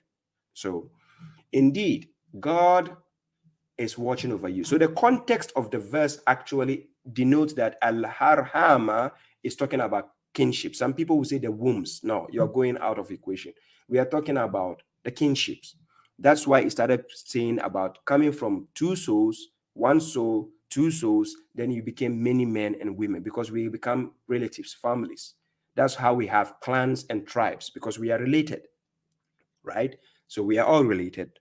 So somebody was asking me the other day, he says, how is it that if we say Adam and Eve were black people, how do we become different colors in the world? Out of blacks, you can have albino, you can have even black, blue-eyed colored person, you can have different colors from coming from black couples. It's normal. And it's a scientific fact which has been proven, right? So out of black people, different colors can come, right? Now, but that's not the topic anyways. So indeed, God is watching over you. Now, the reason why I quoted these two verses to show you how we evolved as people. We came out of two souls and we became spreading human beings. But now, mind you, today, you are doing Hajj. Today, you are doing Salat. Today, you are giving Zakat. Today, You are doing Siyam. All these things I'm mentioning, Adam didn't do it. Anybody who told you Adam did it, let him prove to you from the Quran where Adam went to Hajj, Adam gave zakat, Adam went to did Siyam, fasting, or Adam, what can I say? He established Salat. Yeah, just bring me one verse and I'll open the phone lines or whatever. You come on, show me where Adam did all these things. These five things you keep saying they are 5 pillars of Islam. Prove to me where Adam did all these things, right? Okay. Now you can see it is after Adam all these things evolve. And that is why we are supposed to follow the Millata Ibrahim, because it was the time of Ibrahim, all these things were established. So it doesn't mean Adam is going to hell, nor does it mean Noah was going to hell, or people who came before them were going to hell. No. However, following the rules of God evolves with time. Yes. Even if you check in the Quran, marrying your cousin is not forbidden. To marry your cousin, it's not. God never forbade it. If you want to check Quran chapter 4, verse 23 to 25. God never forbade you from marrying a cousin. Or does it say he forbade you to marry, which means that the daughter of your uncle or something? No, he doesn't forbid you. He left that open for a reason. Now, back in the time also, we see from the evidence of the Quran, even in the Arabian culture, we had people who married even their mothers. I'm not saying you should do that because it's forbidden by the Quran now. But however, people have done it before. It existed. Now, the reason why I'm going to all these equations is to tell you how people evolve with time, and rules and laws evolve with time based on time and, chronology and how we evolve as humans. There are certain laws you are facing now. It might not have existed back then. There are certain things which were allowed back then, but they are not allowed now. And there are certain things which are forbidden now, they weren't forbidden then. Do you understand my point? Okay. In this modern day, we have even had a man and a woman who are related, but they didn't know. And they have kids. I'm serious. You can look it up. A man and a woman who are related. But the reason why they didn't know they are related, because this one went to another country, that one went to another place, and then later on in life, they meet. It's a small world. They meet, they have kids, they have a family. Then later they find out, oh, we screwed up, we're married. Like they didn't know, they didn't do it intentionally. But does that mean because they have kids, we kill the kids? No, they exist. But however, coming to the more controversial part of the question, when I was asked, and I said, I'm going to a controversial instance. Now, these are examples I just gave you. Now I'm going to the controversial part. The controversial part was the person, he says, I don't believe their own children married one another. Now, the concept of belief comes in. I can believe they married each other. What is the problem with that at that time? And what is the problem with that? At that time, listen to me carefully. At that time, what was the problem? Because if Adam and Eve were on earth and they gave birth and the kids are a lot, men, boys, girls, and then they grew, they became adults, they spread out.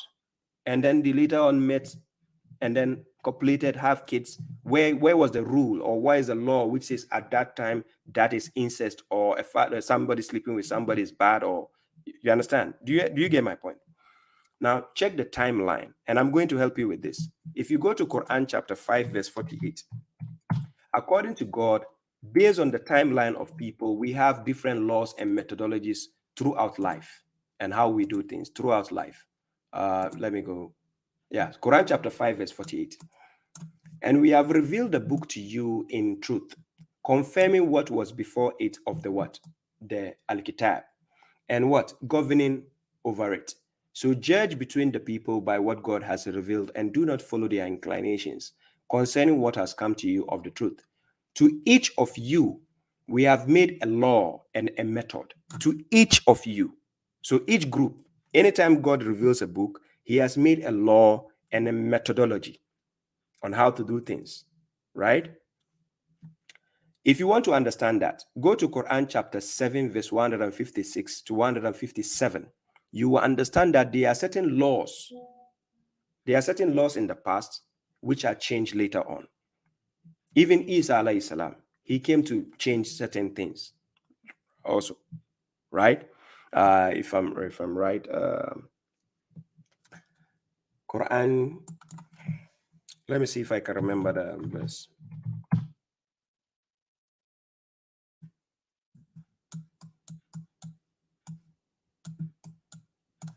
Okay, yeah, I think it's coming from somewhere above here.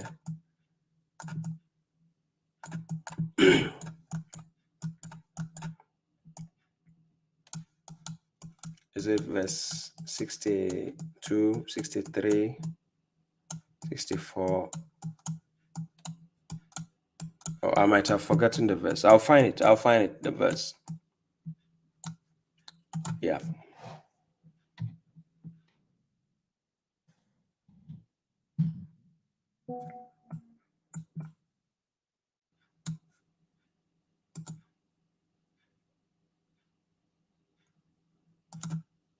Yeah, let me not be distracted. I'll come to that. But if you go to Quran chapter 7, verse 156 to 157, it talks about the messenger coming will now make lawful what was forbidden and will forbid what is, bad for them.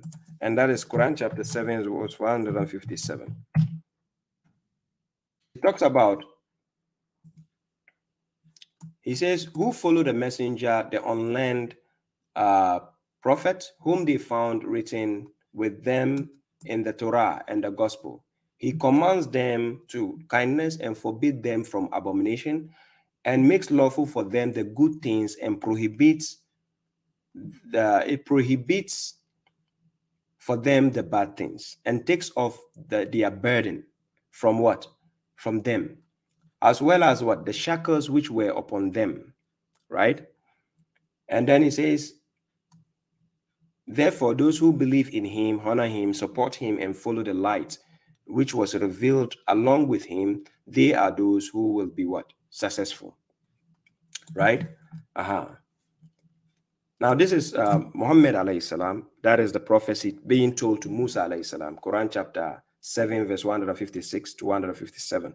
You will see that evidence there. But now, coming to the point I was giving, certain laws have been given to particular groups, and that is not the same law given because of based on the timeline and what you're facing. Then we have certain laws which are being confirmed by God in certain books. So that is why the Quran is a confirmation of what was before it. It confirms the Torah and the Injil. So when I say the Torah and the Injil, I'm not talking about the Bible or the Holy Bible they claim. Those are not what we are talking about. Okay. So now here, some say there were other human beings before them. So according to some people, they are saying there are other human beings before Adam and Eve. Now the reason is, some people will quote Quran chapter 15, verse 26, right? Now, I want you to understand this concept. When you check Quran chapter 15, verse 26, God says, and we suddenly created the human being. This human being is insan. And I wanted to do a separate topic on this concerning, is it hominidae? When we say hominidae, there is hominidae, and then we have Homo sapiens. So there are Homo sapiens, and then there is hominidae. The level of intellect of Homo sapiens is not the same level of intellect hominidae also have. They are different level of intellect, right? Even though we can classify them as human beings, but they are different types of human beings. And this is a broad topic, and it's a controversial topic as well, right? But I'll be coming to that. We suddenly created the insan, al-insan, which we call the human being, ins. When we say nas, ins, insan, we are talking about the mankind, human beings. But out of human beings, we have what we call the bashar. It is another form of a human being. But the level of intellect that hominidae has is different from the Homo sapien. You know, we are human beings, but we are different kinds of human beings. Now, this is a deep topic, right? We suddenly created the human being from agile of an aged mad, right? If you go to verse 27, it says, as for the jinn, we created him earlier from what? The hot flame of fire. Then when you go to verse 28, then he says, and when your Lord said to the what? Angels, indeed, I will create a human, which is a bashar.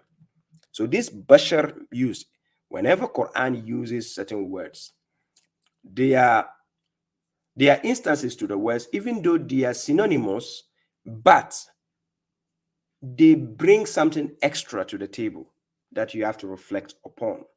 Why is it that in Quran chapter 26, God mentioned al-insan, and then in Quran chapter 15 verse 28, he mentioned bashar? Okay, we'll come to that. So based on this question the questioner was asking, then he said, yeah, he says because of that, it is a bit confusing because it says that jinn was before mankind, right? But based on the question he asked, he says, but never give details as this being was also humans or jinn. Now, the humans who were created, the insan, we get the denotion that there is bashar also created. There are similarities. They are created in the same way. But why is it that God used the word bashar here and he used the word insan? So I'm going to give you some verses to analyze that part, and then we see. But before we go there, I was talking about a controversial aspect of how human beings evolve and then we became spreading humans. However, if you go to Quran chapter 17 verse 64, God made a claim concerning Iblis. Now, when you start here, you start from verse 63. He's talking about Iblis anyways. But to understand that concept, verse 63, let me check.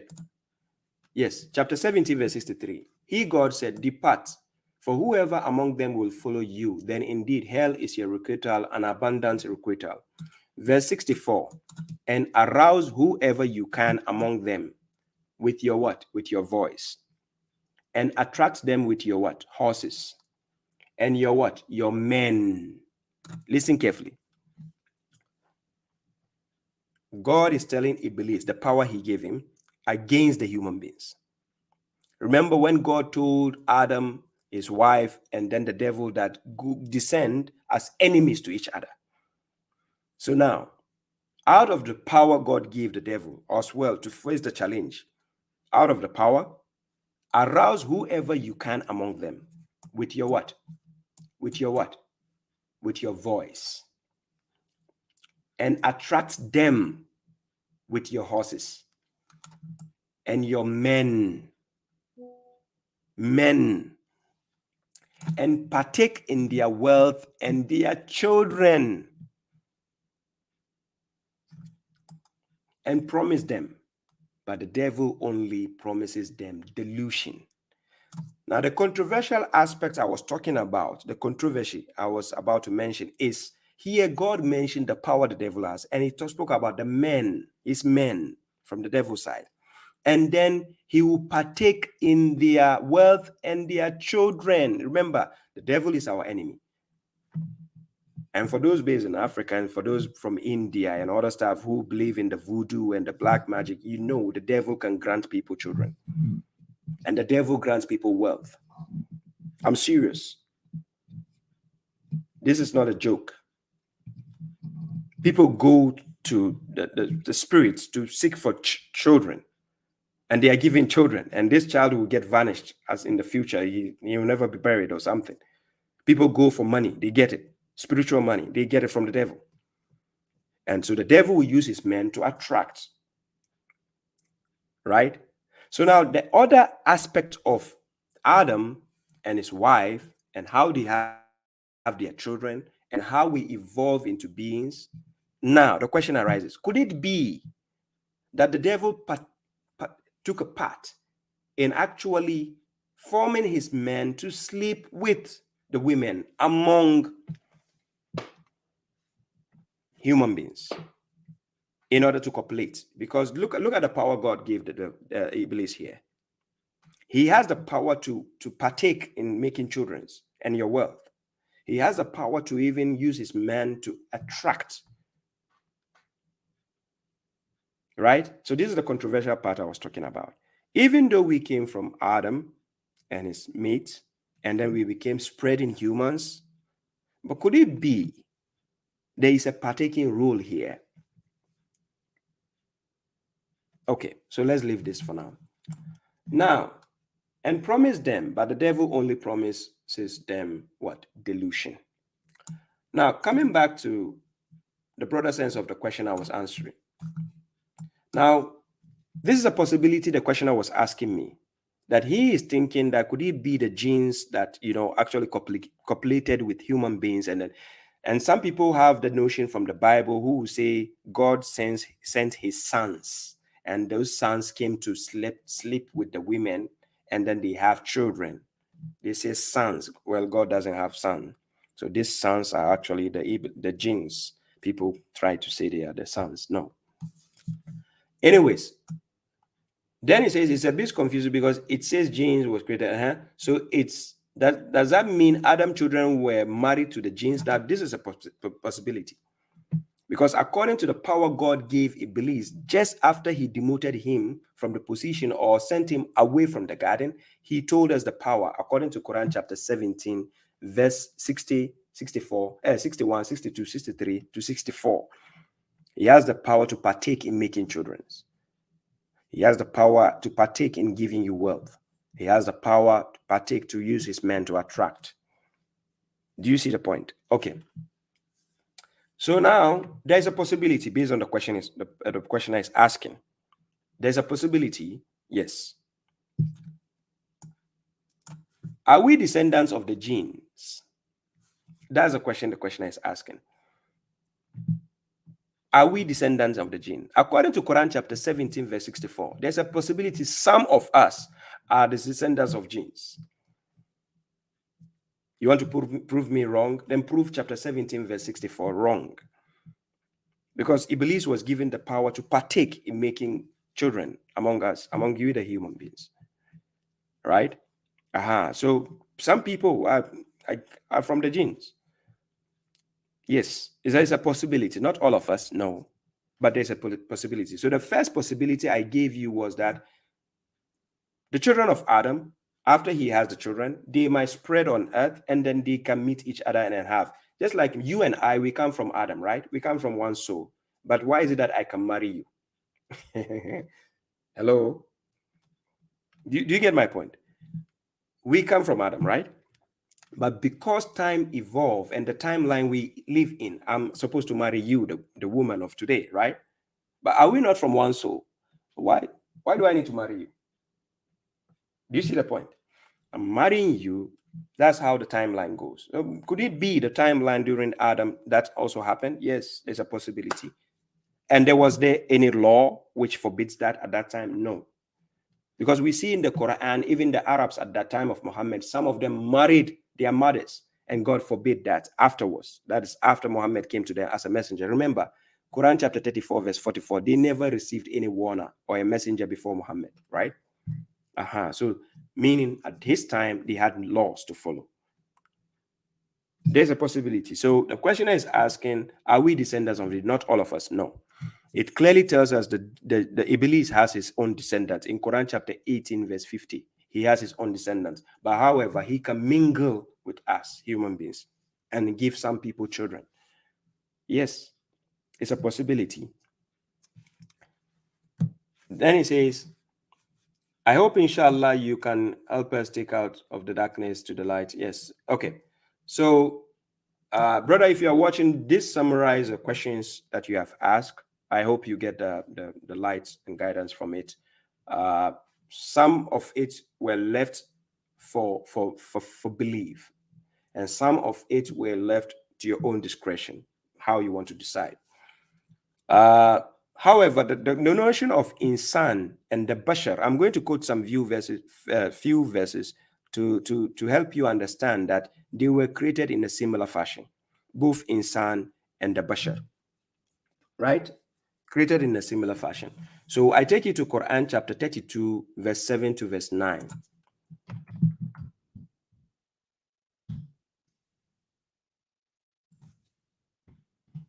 Chapter 32, verse 7 to verse 9. So that is talking about God. When you start from verse 6, it says, no, that is the knower of the unseen and testimony, right? The Almighty, the Merciful, who perfected everything which he created and initiated the creation of the human being. So this human being is mentioned al-insan, al-insan, the human being, and that is the Homo sapien. He initiated the creation of the Homo sapien from what? Clay, right? If you dig deep down into that word insan, you go to the timeline of the archaic, or maybe the colloquial Arabic instance, you can denote the meaning Homo sapien out of the word insan, right? From clay. Then here it says, then he made his offspring, the Homo sapien. God makes the offspring of the Homo sapien from what? The extraction of a despised liquid, which is sperm. Then it goes, verse 9.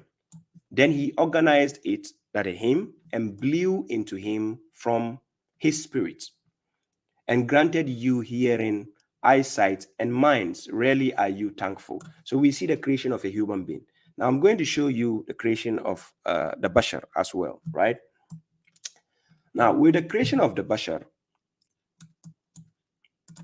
I give you, oh no, before I go to the creation of the bashar, I'm going to give you an extra verse in Quran chapter 23, verse 12 to verse 14. God says, and we suddenly created the insan, al-insan, from an extraction of clay. Do you see the similarities with the first verse I quoted, right? Then verse 13, then we rendered him as a sperm, deeply rooted in a base, just like the scrotum, that the testicles of a man. That is where your sperm is deeply rooted there, because whenever it's created from the body, from the spinal cord side to the is it thorax or something, from your rib section, goes to the balls. So now this is where it's there. Then it goes to verse 14. Then we created the sperm into what? A thrombus, that's black cord, after it goes into the woman. Then it says, then we created the thrombus into an embryo. Then we created the embryo into bones. Then we covered the what? The bones with flesh. Thus, we established him into another what? Creation. And blessed is God, the best of what? Creators, right? Okay. Now we see how the human being evolved from that position, and that. Yeah, salam, Mam Aziz. Yes. Now I quote verses concerning the Bashar. I take you to Quran chapter 25, verse 54. Quran chapter 25, verse 54. And he is the one who created a human, that is the Bashar. This Bashar is the hominidae. And when I say the hominidae, let me see if I can help you out here.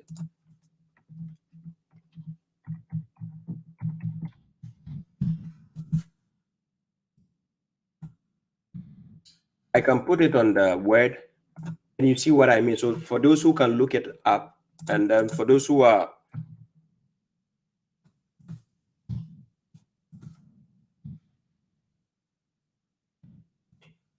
hominidae, I enlargen it here.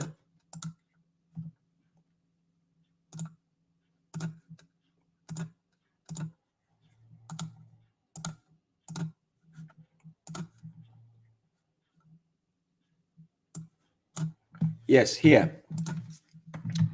And when we say hominidae, it says modern man and extinct immediate ancestors of man. Do you see here? It says modern man and extinct immediate ancestors of man. Now, this is what we call the Bashar.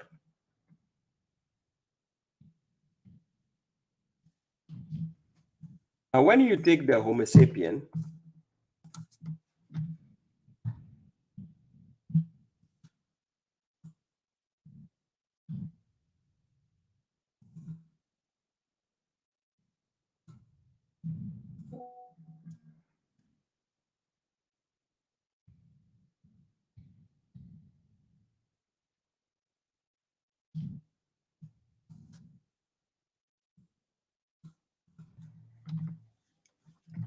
when you take the Homo sapiens here, it says the only surviving hominid species to which modern man belongs Bipedal primates having language and ability to make and use complex tools, brain volume at least 1400 cc. Now, the interesting part of these two things I'm mentioning, if you go deep down into these Arabic words, insan, if you research deep down in the scientific research, right? When it comes to language, when you use certain words, we have words used in the scientific aspect. If you go to the Arabic language, there are words which can be allocated to certain words in the scientific form. So for those who want to research this topic, you can research about the bashar, and then you can align it with what? With the word hominidae, right? In any classic dictionary, Arabic dictionary you have, just look up the word hominidae and see one of the meanings it will give you.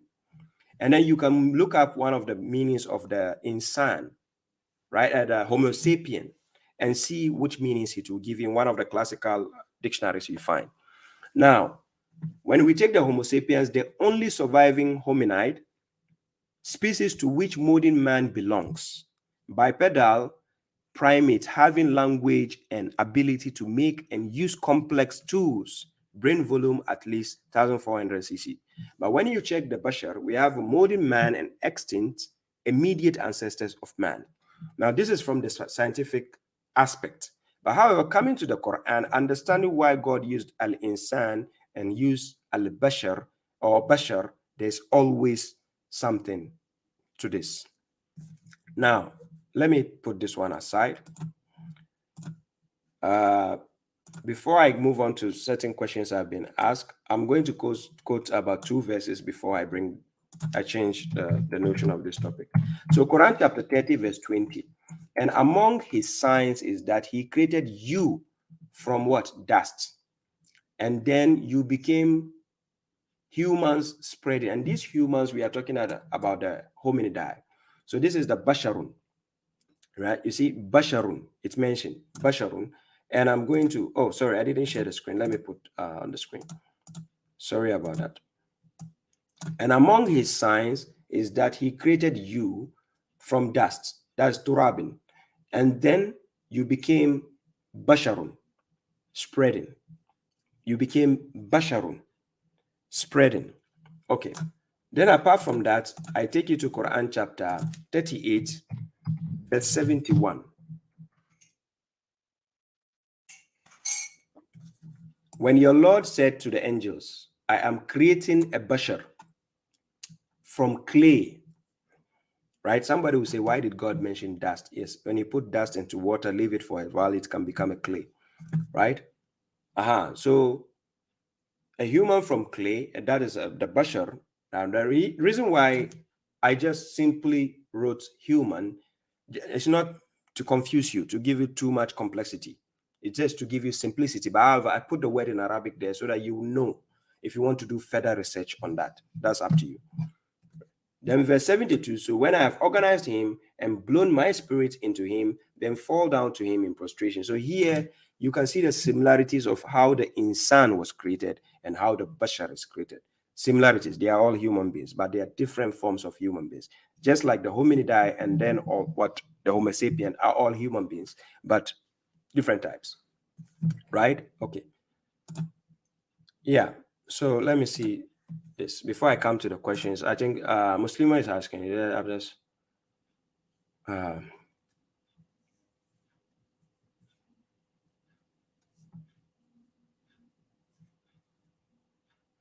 okay. Now I was asked a question.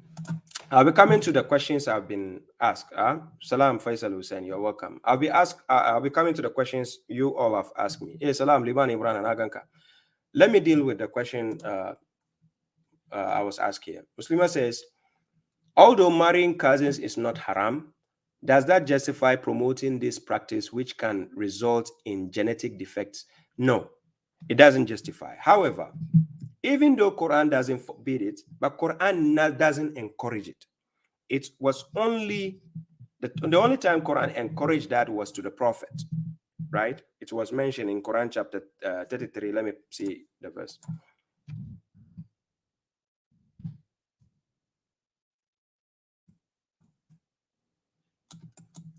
Quran chapter 33 verse 50, right? Yes, Quran chapter 33 verse 50. Let me put the verse on the screen.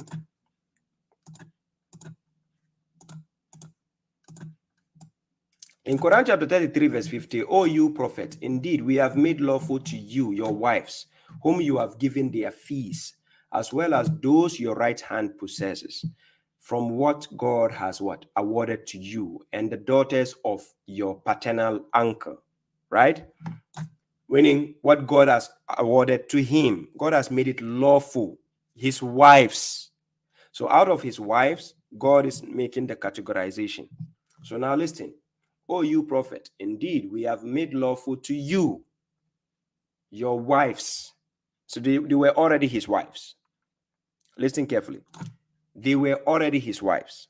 So now God made it lawful, because even among the Arabs, some people even married their mothers before the laws were passed on. Like some people married their mothers. So God says, your wives whom you have given their fees. So already he gave them their fees, as well as what? Those your right hand possesses. God has made them lawful from what God has awarded to you. And the daughters of your paternal uncle, the daughters of your paternal aunt, the daughters of your maternal uncle, the daughters of your maternal aunt, who emigrated with you. So this has already happened, but God made it lawful for him. Just like he told people who are married to their mothers before the law was passed, they can keep that marriage because it has already been consummated and they are, you understand. But when the new law came, you are not supposed to go and marry your mother or something. But however, I'm coming to the point based on the question I was asked. The daughters of your paternal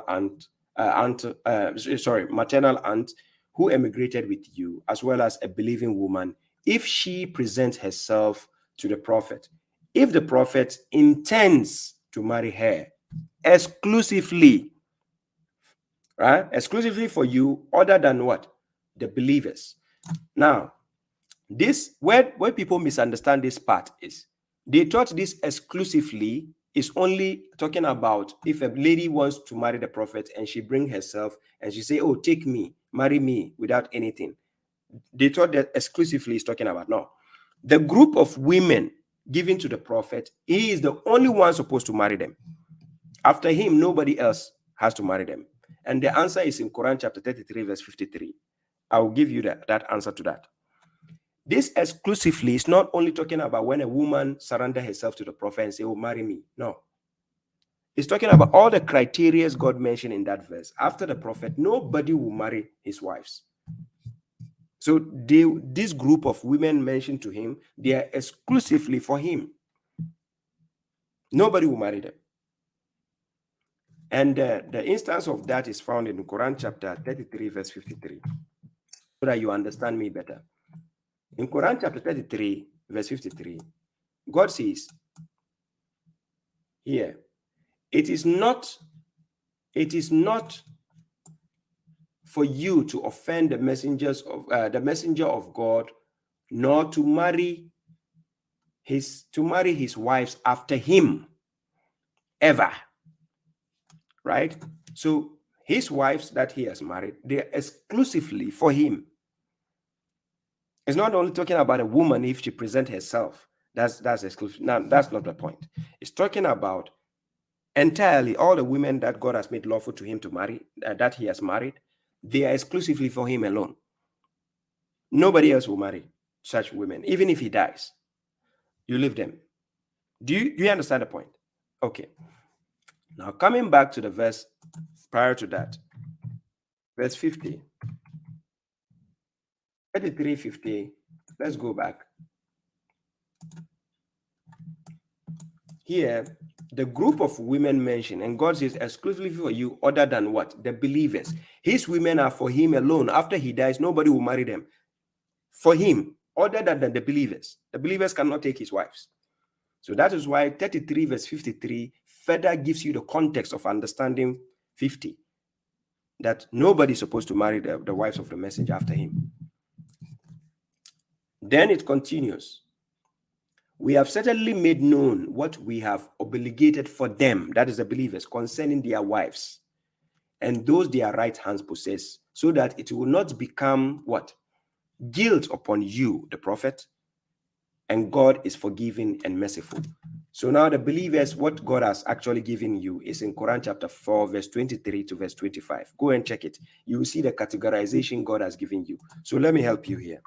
Quran chapter 4, verse 23.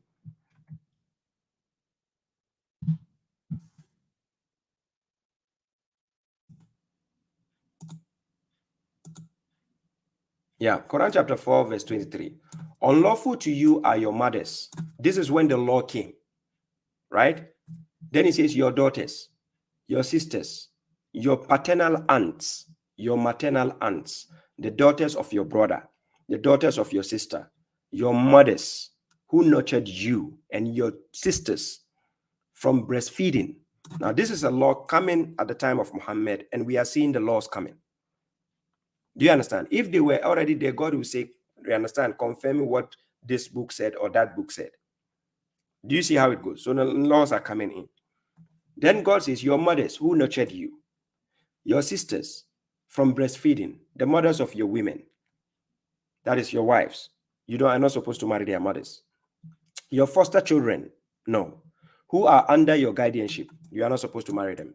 From your women, no. Whom you have entered into them. If you have consummated the marriage with your wife, you are not supposed to marry her foster children from her side. But if you have not entered into them, meaning consummated it, then there is no blame on you. As well as the wives of what? Of your sons, you are not supposed to marry. Then those from your loins that you give birth biologically, your son, don't marry their wives. And to combine two sisters, to marry two sisters at the same time, it is unlawful for you. In some aspects, when you marry a sister and she dies, yes, you can marry her sister again. You are not combining. That's not a combination. You are not supposed to marry two sisters at the same time. Combination, no. It's forbidden. However, if she is dead and then you want to marry the next sister, fine. Together, except what has already preceded. So this is the exception, meaning if you have married your mother already before this law came, you can keep your mother as your wife. Yes. So that explains concerning the issue of the children of Adam, how we evolved and how certain things, also went on. At that time, there was no law for them like that, right? And then he says, indeed, God is forgiving and merciful. Now, going back to the question I was asked, although marrying cousins is not haram, does that justify promoting this practice, which can result in genetic defects? Look, God said eating pork meat is haram, right? But however, according to Quran chapter 2, verse 173, and Quran chapter 6, verse 145, if I have no choice at all, if the only meat left in the zone, the area I am, the only thing I need to eat to survive is pork meat, I can eat. God will forgive me because it's not intentionally. I'm not intending to sin. Now, God has given you a lot of options to marry women. Why is it that only your cousins is the one you want to marry? Even though God never said it's haram, but God left room for it based on maybe you are in a small town, a small village where you are only related. So there's room to get married. But it's not something God is encouraging that you should keep doing like that. No. You understand? God left room. So it's like I give you chicken, I give you beef, I give you a lot of meat, mutton in front of you, but you are still insisting that you need pork meat. What is wrong with you? You have meats, a lot of options. Why do you need pork meat? Pork meat is only left for you if you have no choice. That's the point. That's an example I have to say. She said cousin marriage is rife in the British Pakistani Muslim community, with first cousins marrying into the same family. I don't encourage that. However, it's not haram, but I don't encourage that because there are a lot of options out there. There is a high percentage of genetic defects caused by this, but it's justified because it is sunnah. Now that we are aware of the dangers of this practice, should we be promoting and encouraging it? I don't think it should be encouraged. And neither is it haram, but it shouldn't be encouraged, but it should be used as an exception. It should be exclusively used. It shouldn't be encouraged. But it is the Quran supposed to be viewed as a scientific textbook that explains evolutionary biology. We can actually derive the source of such information from the Quran, but the Quran is not actually supposed to be used for that instance, because even though the Quran is a book of guidance, right? But in which form of guidance? We can derive a lot of guidance from the Quran, but it is a guidance which actually leads us to God. You understand? Some things we can do to devote ourselves to God. That is the purpose of the Quran. Quran chapter 2, verse 185. So it is not actually going to tell us how to use our television, how to take our medication, how to know, but we can derive certain aspects of knowledge from it. How did the concept of strict gender segregation become so deeply embedded into Islamic culture? Why isn't it clear to the masses that this stems from Arab culture and not from the Quran? It just depends on the forefront scholars, or I would say preachers or clerics, who are not actually propagating the right message of Islam. That is why Islam looks centered around culture and tradition, instead of focusing on the guidance and commands of God. Quran chapter 13, verse 37, God says he has revealed the Arabic judgment, and he asks us to follow that judgment and to use only that judgment, and shouldn't, follow any other person. But what happens? People don't follow the judgments of God. No. And according to Quran chapter 5, verse 44, chapter 5, verse 45, chapter 5, verse 47, whoever does not judge by what God has revealed is a disbeliever, is a transgressor, is an immoral person. So if you see any scholar, any cleric judging issues for you without using the references from God, oh yeah, you know where he belongs, right? He's a mushrik. Okay. Is this where the concept of a mahram came from? Yes, that's how they formalized their own dogma, to actually put in such laws for themselves. That's where the concept evolved. Yes, you're welcome. Okay, so let's move to the questions asked here. I've done 2 hours, 10 minutes. I apologize for this. I only have 20 minutes to go. 2 hours, 30 minutes will be okay. So let me, my voice is getting tainted, right? Okay. Let me get some water. Sorry.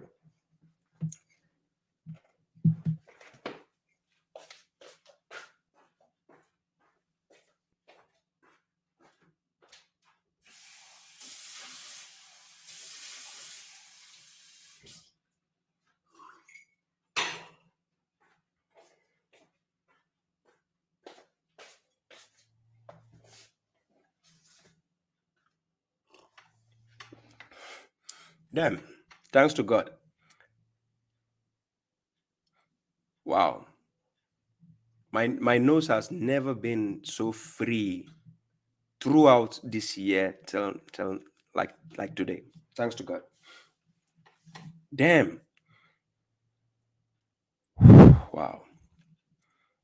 Okay. So let me see what I've missed. Oh my God, a lot of questions.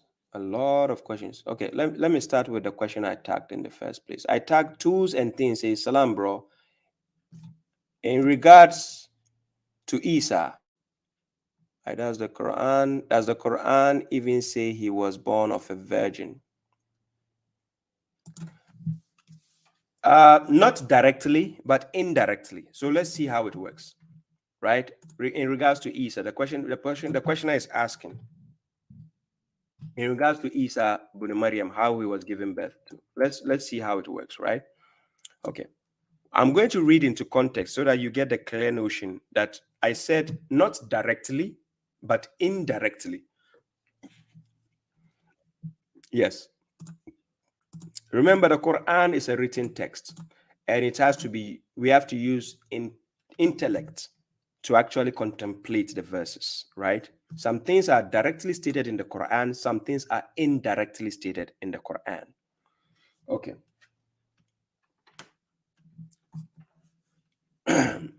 Now, if you go to Quran chapter 19, verse 16, it talks about Maryam, right? It says, and mentioned in the book is what? Mary. When she retreated away from her family to an eastern location. and she took a partition other than theirs or them. Then we sent our spirit to her, and it appeared to her as a normal human, bashar. She said, I seek protection with the gracious against you if you should be pious. He, the spirit, said, I am only a messenger of your Lord to grant you a pure boy. She said, how can I have a boy while no man has touched me, and I have not been a whore? So meaning, a whore meaning she has not been sleeping around with people. She has not been a whore, right? And then no man has touched her.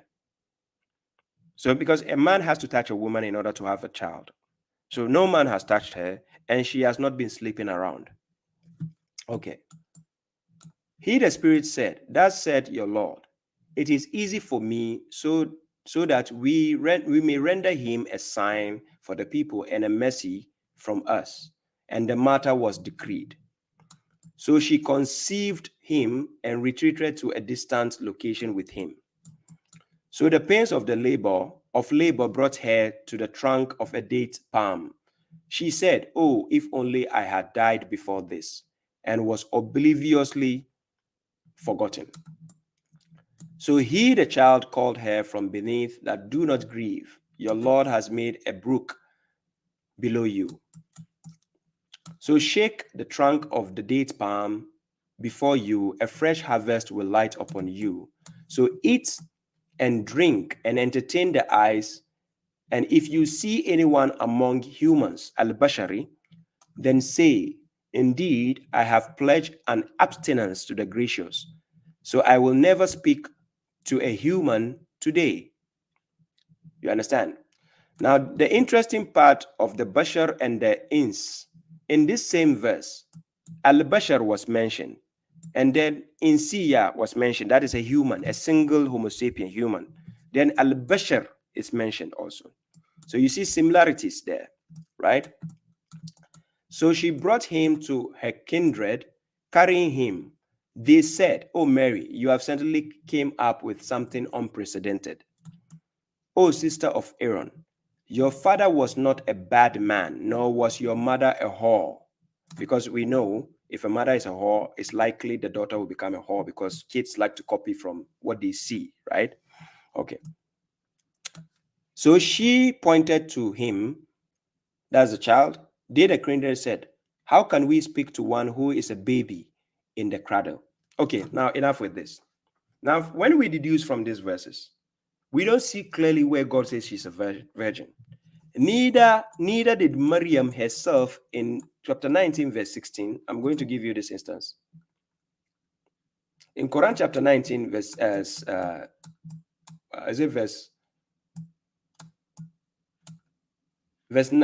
20, Maryam didn't use the word, even though she didn't use the word never, right? She didn't use the word never. She only said, how can I have a boy while no man has touched me? Even though she didn't use the word ever touched me. And I have not been a whore, meaning she's not sleeping around, right? Here, we didn't get any notion that she's married. But however, this is where we seal the argument. I take you to Quran chapter 66, verse 12. Yeah. Chapter 66, verse 12. Also Mary, the daughter of Amram, who fortified her private part. Who fortified her private part. She protected her private part. She fortified it. So we blew therein from our spirits, and she gave credence to the words of her Lord and his books, and was of the obedient. Right? Neither does the Quran ever use the word virgin. But when we say virgin, something or someone, people never actually penetrated or touched or tasted. So when we say virgin, you can have a fruit, which is a virgin fruit. And so for people even buy olive oil, you can have virgin olive oil, meaning untouched, never used, right? So virgin. When we say abukara, it's a plural form. We have bukar or abukara. Abukara, we are talking about virgin, right? So even though Quran doesn't say it directly, but we cannot deduce from anywhere that somebody slept with Maryam before, because she used the word no man has touched her and she was not a whore. So a whore means she was not sleeping around. So people are not sleeping with her. And this Quran chapter 66 verse 12 gives us the notion that she protected the private part. So no man has touched her. So when she came back to the family with the child, they told her you did something unprecedented. Your mother was neither a whore. So they thought she went sleeping around. That's how she had the child. You understand? So indirectly, yes, we can say nobody touched her. Directly, God doesn't say she's a virgin. That's the answer to your question. What did I miss? Okay. I read somewhere the other day that the Quran doesn't mention heaven and hell. Is it true? No, it's not true. Quran mentioned heaven and he mentioned hell. It's in the Quran, right? He mentioned heaven and hell. Forget that. Let me caution people about what the things you read on the internet. Be very careful about reading articles from people you don't know, you don't see, you cannot check their, like, research their background, who they are, do they actually exist? Be careful when people are hiding behind their keyboards, typing certain informations for you to confuse you in concerning your deen. I'm serious. That's why correctional officer, when I do lectures, I'm out here, I tell people, step out, let's have a dialogue. You see them running away like flies. I'm serious. A lot of people are only good at writing articles, put it on the internet because they know there are a lot of people who want to be confused. You read a lot of stuff on the internet, you'll be confused. So be careful. From the sources you try to read information from, they will confuse you. I'm serious. To make it easier, when it comes to the matters of the Quran, Islam, please, make it easier. If you actually trust in the lectures I do to you, please, anybody it is, anybody, whether it's a scholar, learned person, educated, whatever, tell him correctional officer babashuaib is available for a dialogue. They should contact me. I'll bring them. Let's have it. Let's go at it. I'm serious. And you see how they will run away. I'm serious. There's no credibility to certain information you read on the internet. Be careful. Some sectarians use that mean as some of them, not all of them. Okay. That's why Christians believe Jesus is a son, not a messenger. Okay. Sure. Muhammad Gaddafi says man-made hadith books are problematic. Today's problematics in the whole world. Yeah, they are. I'm actually coming to an end soon. I have 10 minutes left. Brother, you are translating Kablaka as before you, Muhammad. Why not only before you? Which can be anyone who is okay.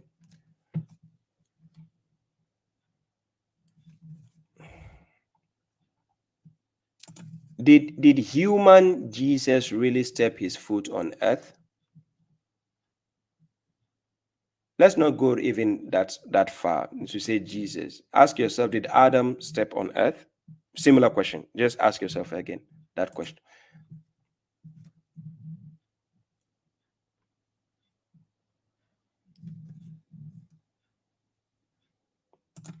Momade says indefinite articles are used to talk about things, people in general. In this case, a messenger doesn't exclude other messengers. You are right. Yeah, thank you for confirming that.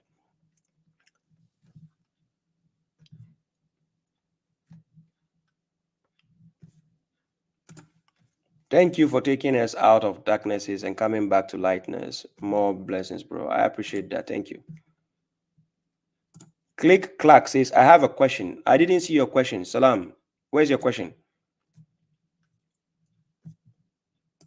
Is the word Eve mentioned in the Quran? No, there is no word Eve. The name Eve is not mentioned in the Quran. Yes, it's not.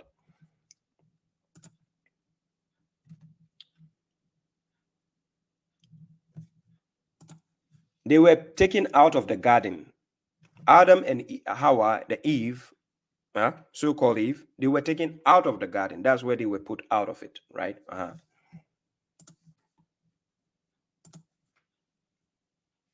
But Brother Shuaib, 1777 says the message under the prophets never changes. No, it doesn't say message. Let me help out here. 1777 never said message. And I'm going to show you what it says. When you start reading the context, please always try to understand subject, context, and content to understand the written work, right? Always pay attention to that.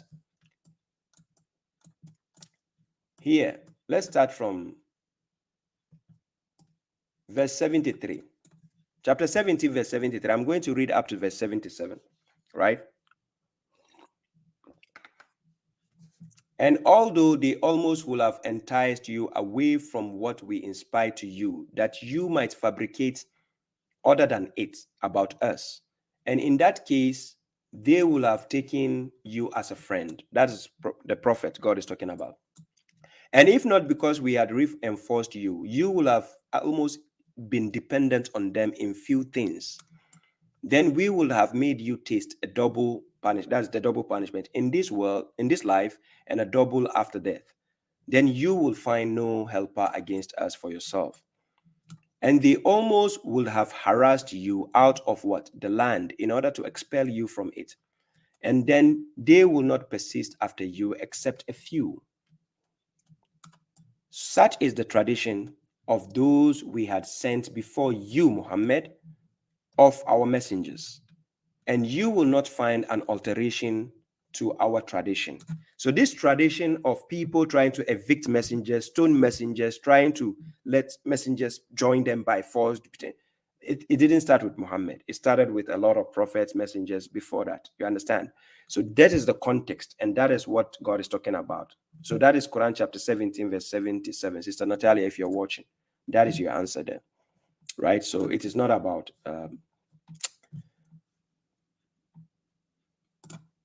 Irene Sophia says the message to believe in one God. Yes. So does this mean all jinns aren't invisible as most Muslims were taught?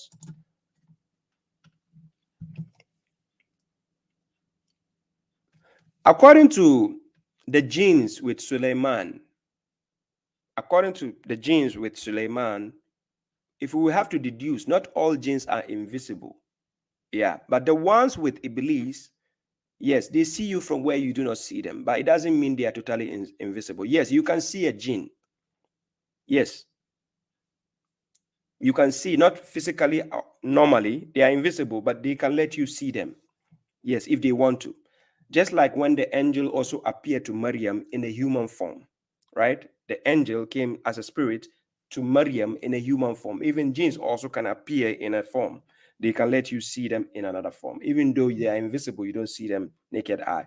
Just like we have angels also, you don't see them naked eye, but they can appear to you, right? Yes, so the jinns, not all of them just, hide. But according to Quran chapter 7, verse 27, they see you from where you do not see them. Sister Alma says some see jinns. Yes, it's true. Some people see jinns. Yes. Please, can you explain chapter 30, verse 1 to verse 4? My time is about to lapse. Chapter 30, verse 1 to verse 4. Alif Lam Mim. The Romans will be defeated in the nearest land, but after their defeat, they will overcome in several years. And we know, we actually know that there was a Roman Empire. They ruled the world for a long time. You can read history books, right? But the Quran is confirming that. It's a prophecy at that time telling you about the Romans, what they would do at the time of the prophet. And actually they did. They conquered. In several years, to God belongs the command before and after.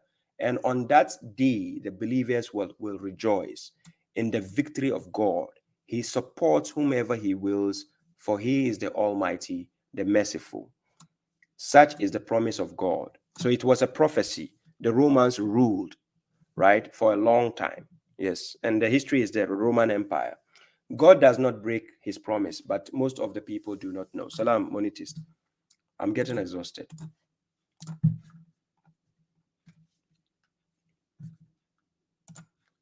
Musa Khan, salam, yes. Kaisar says salam, yes, salam to you too. Ashraf says salam.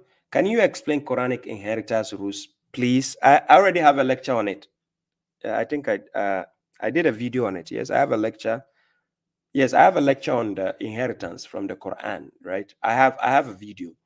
It should be on my YouTube channel. Yes, Ashraf. He asked me concerning the inheritance rules.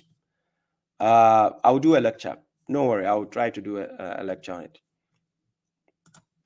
Alfred says, I just want to understand from the same chapter, wives of the messengers are mothers of believers. Then on verse 40, it says that the messenger is not a father of anybody. Is this not a confusion in the sense that if his wives are mothers, then he is supposed to be the father? No, in Quran chapter 33, verse 40, it's talking about physically being a father, like to biologically be a father. He's not biologically. And even their mothers, the wives being the mothers, they are not mothers like biologically. They are mothers as in spiritual sense. You understand? Just like most Christians also do that. They'll say, or they call the pastor, oh, father, and they call the wife of the pastor our mother, right? So it is just the instance. You have to understand the context in which they are used. Rukaya says, if it is lawful, then it is lawful. It is not up to us to criticize Allah's law. If not personally liked, you don't have to marry your cousin. Well, that is the point we just spoke about. All right. We didn't say it is. We are just saying it shouldn't be encouraged. Of course, God didn't encourage it. That's all we spoke about concerning that. Some things are not haram, but they are not encouraged. You understand? For instance, if I tell you, can a 5-year-old kid start using iPhone 12 or iPhone 13? Just give it them, let them use every day. They are going to the daycare, let them use. No, they are not supposed to. Even though it's not haram, but you are not supposed to do that. It's not encouraged. Don't encourage them to do that, because the dangers is what we have to avoid. So some of the dangers being spoken about is what the sister was asking, that even though it can cause defects, people marrying their cousins, there's a genetic defect, right? So then I was saying that there are a lot of options in front of you. Why go to focus on your cousin? So that is the problem.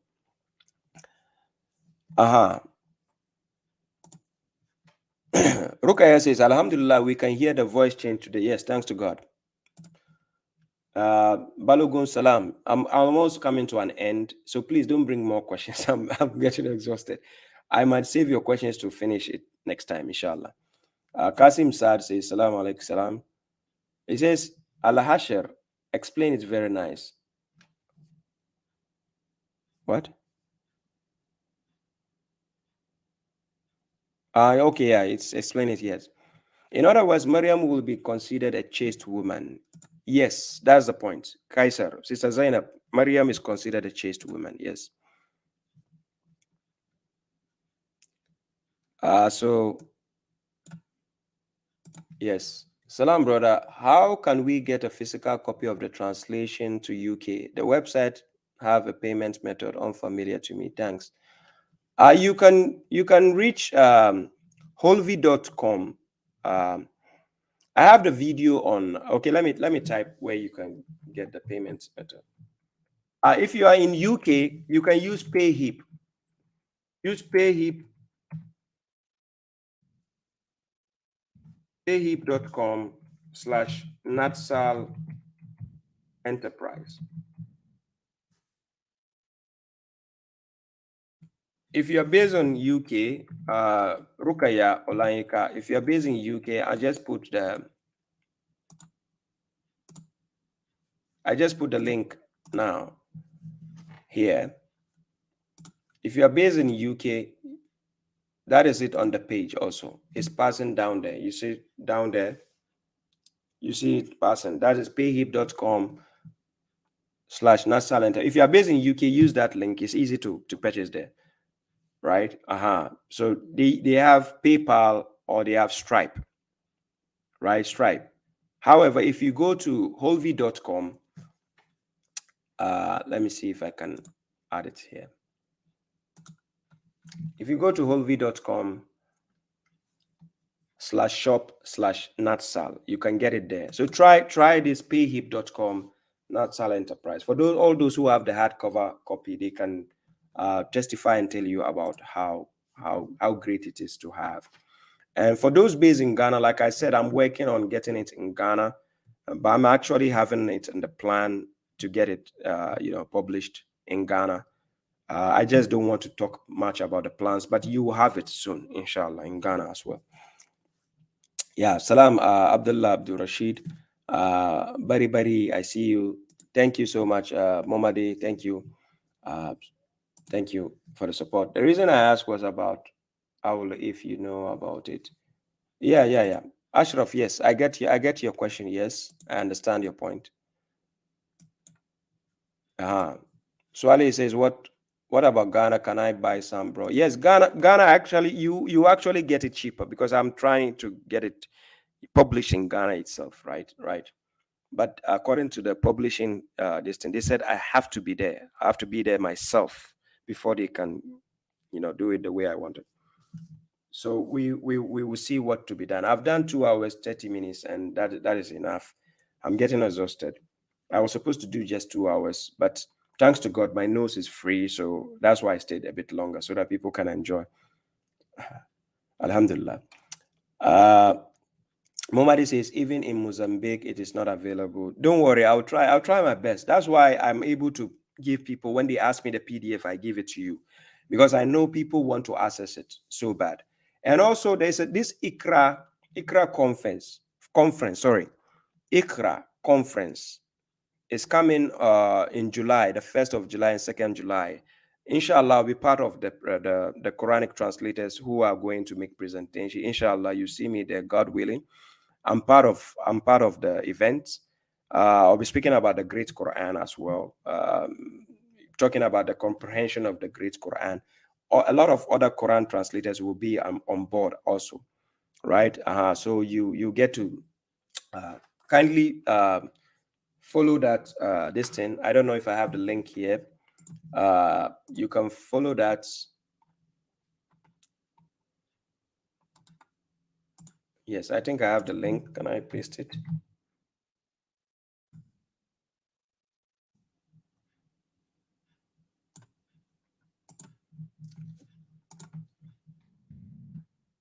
If you have not registered, I'm putting the link here.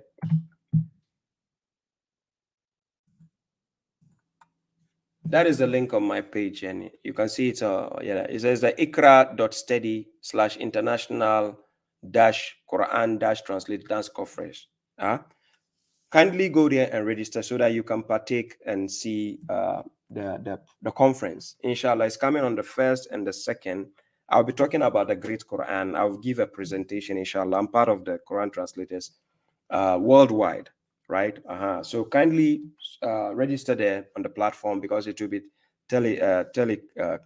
televised live online, I think, by IQRA this thing .steady. So you can do more research on the internet about it. All the popular Quranic translators, they will be part of it, inshallah. So let's hope it goes on well as we.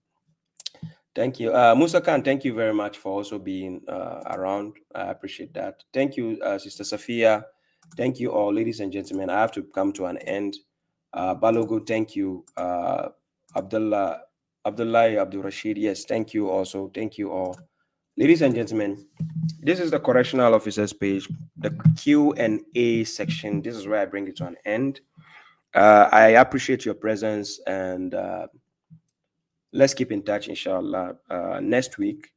And I'll try to resume trying to make Wednesdays and Saturdays program, inshallah. I'm just trying to get things in place, right? I have a lot in hand. I have a lot to do, I try to define, to divide my time.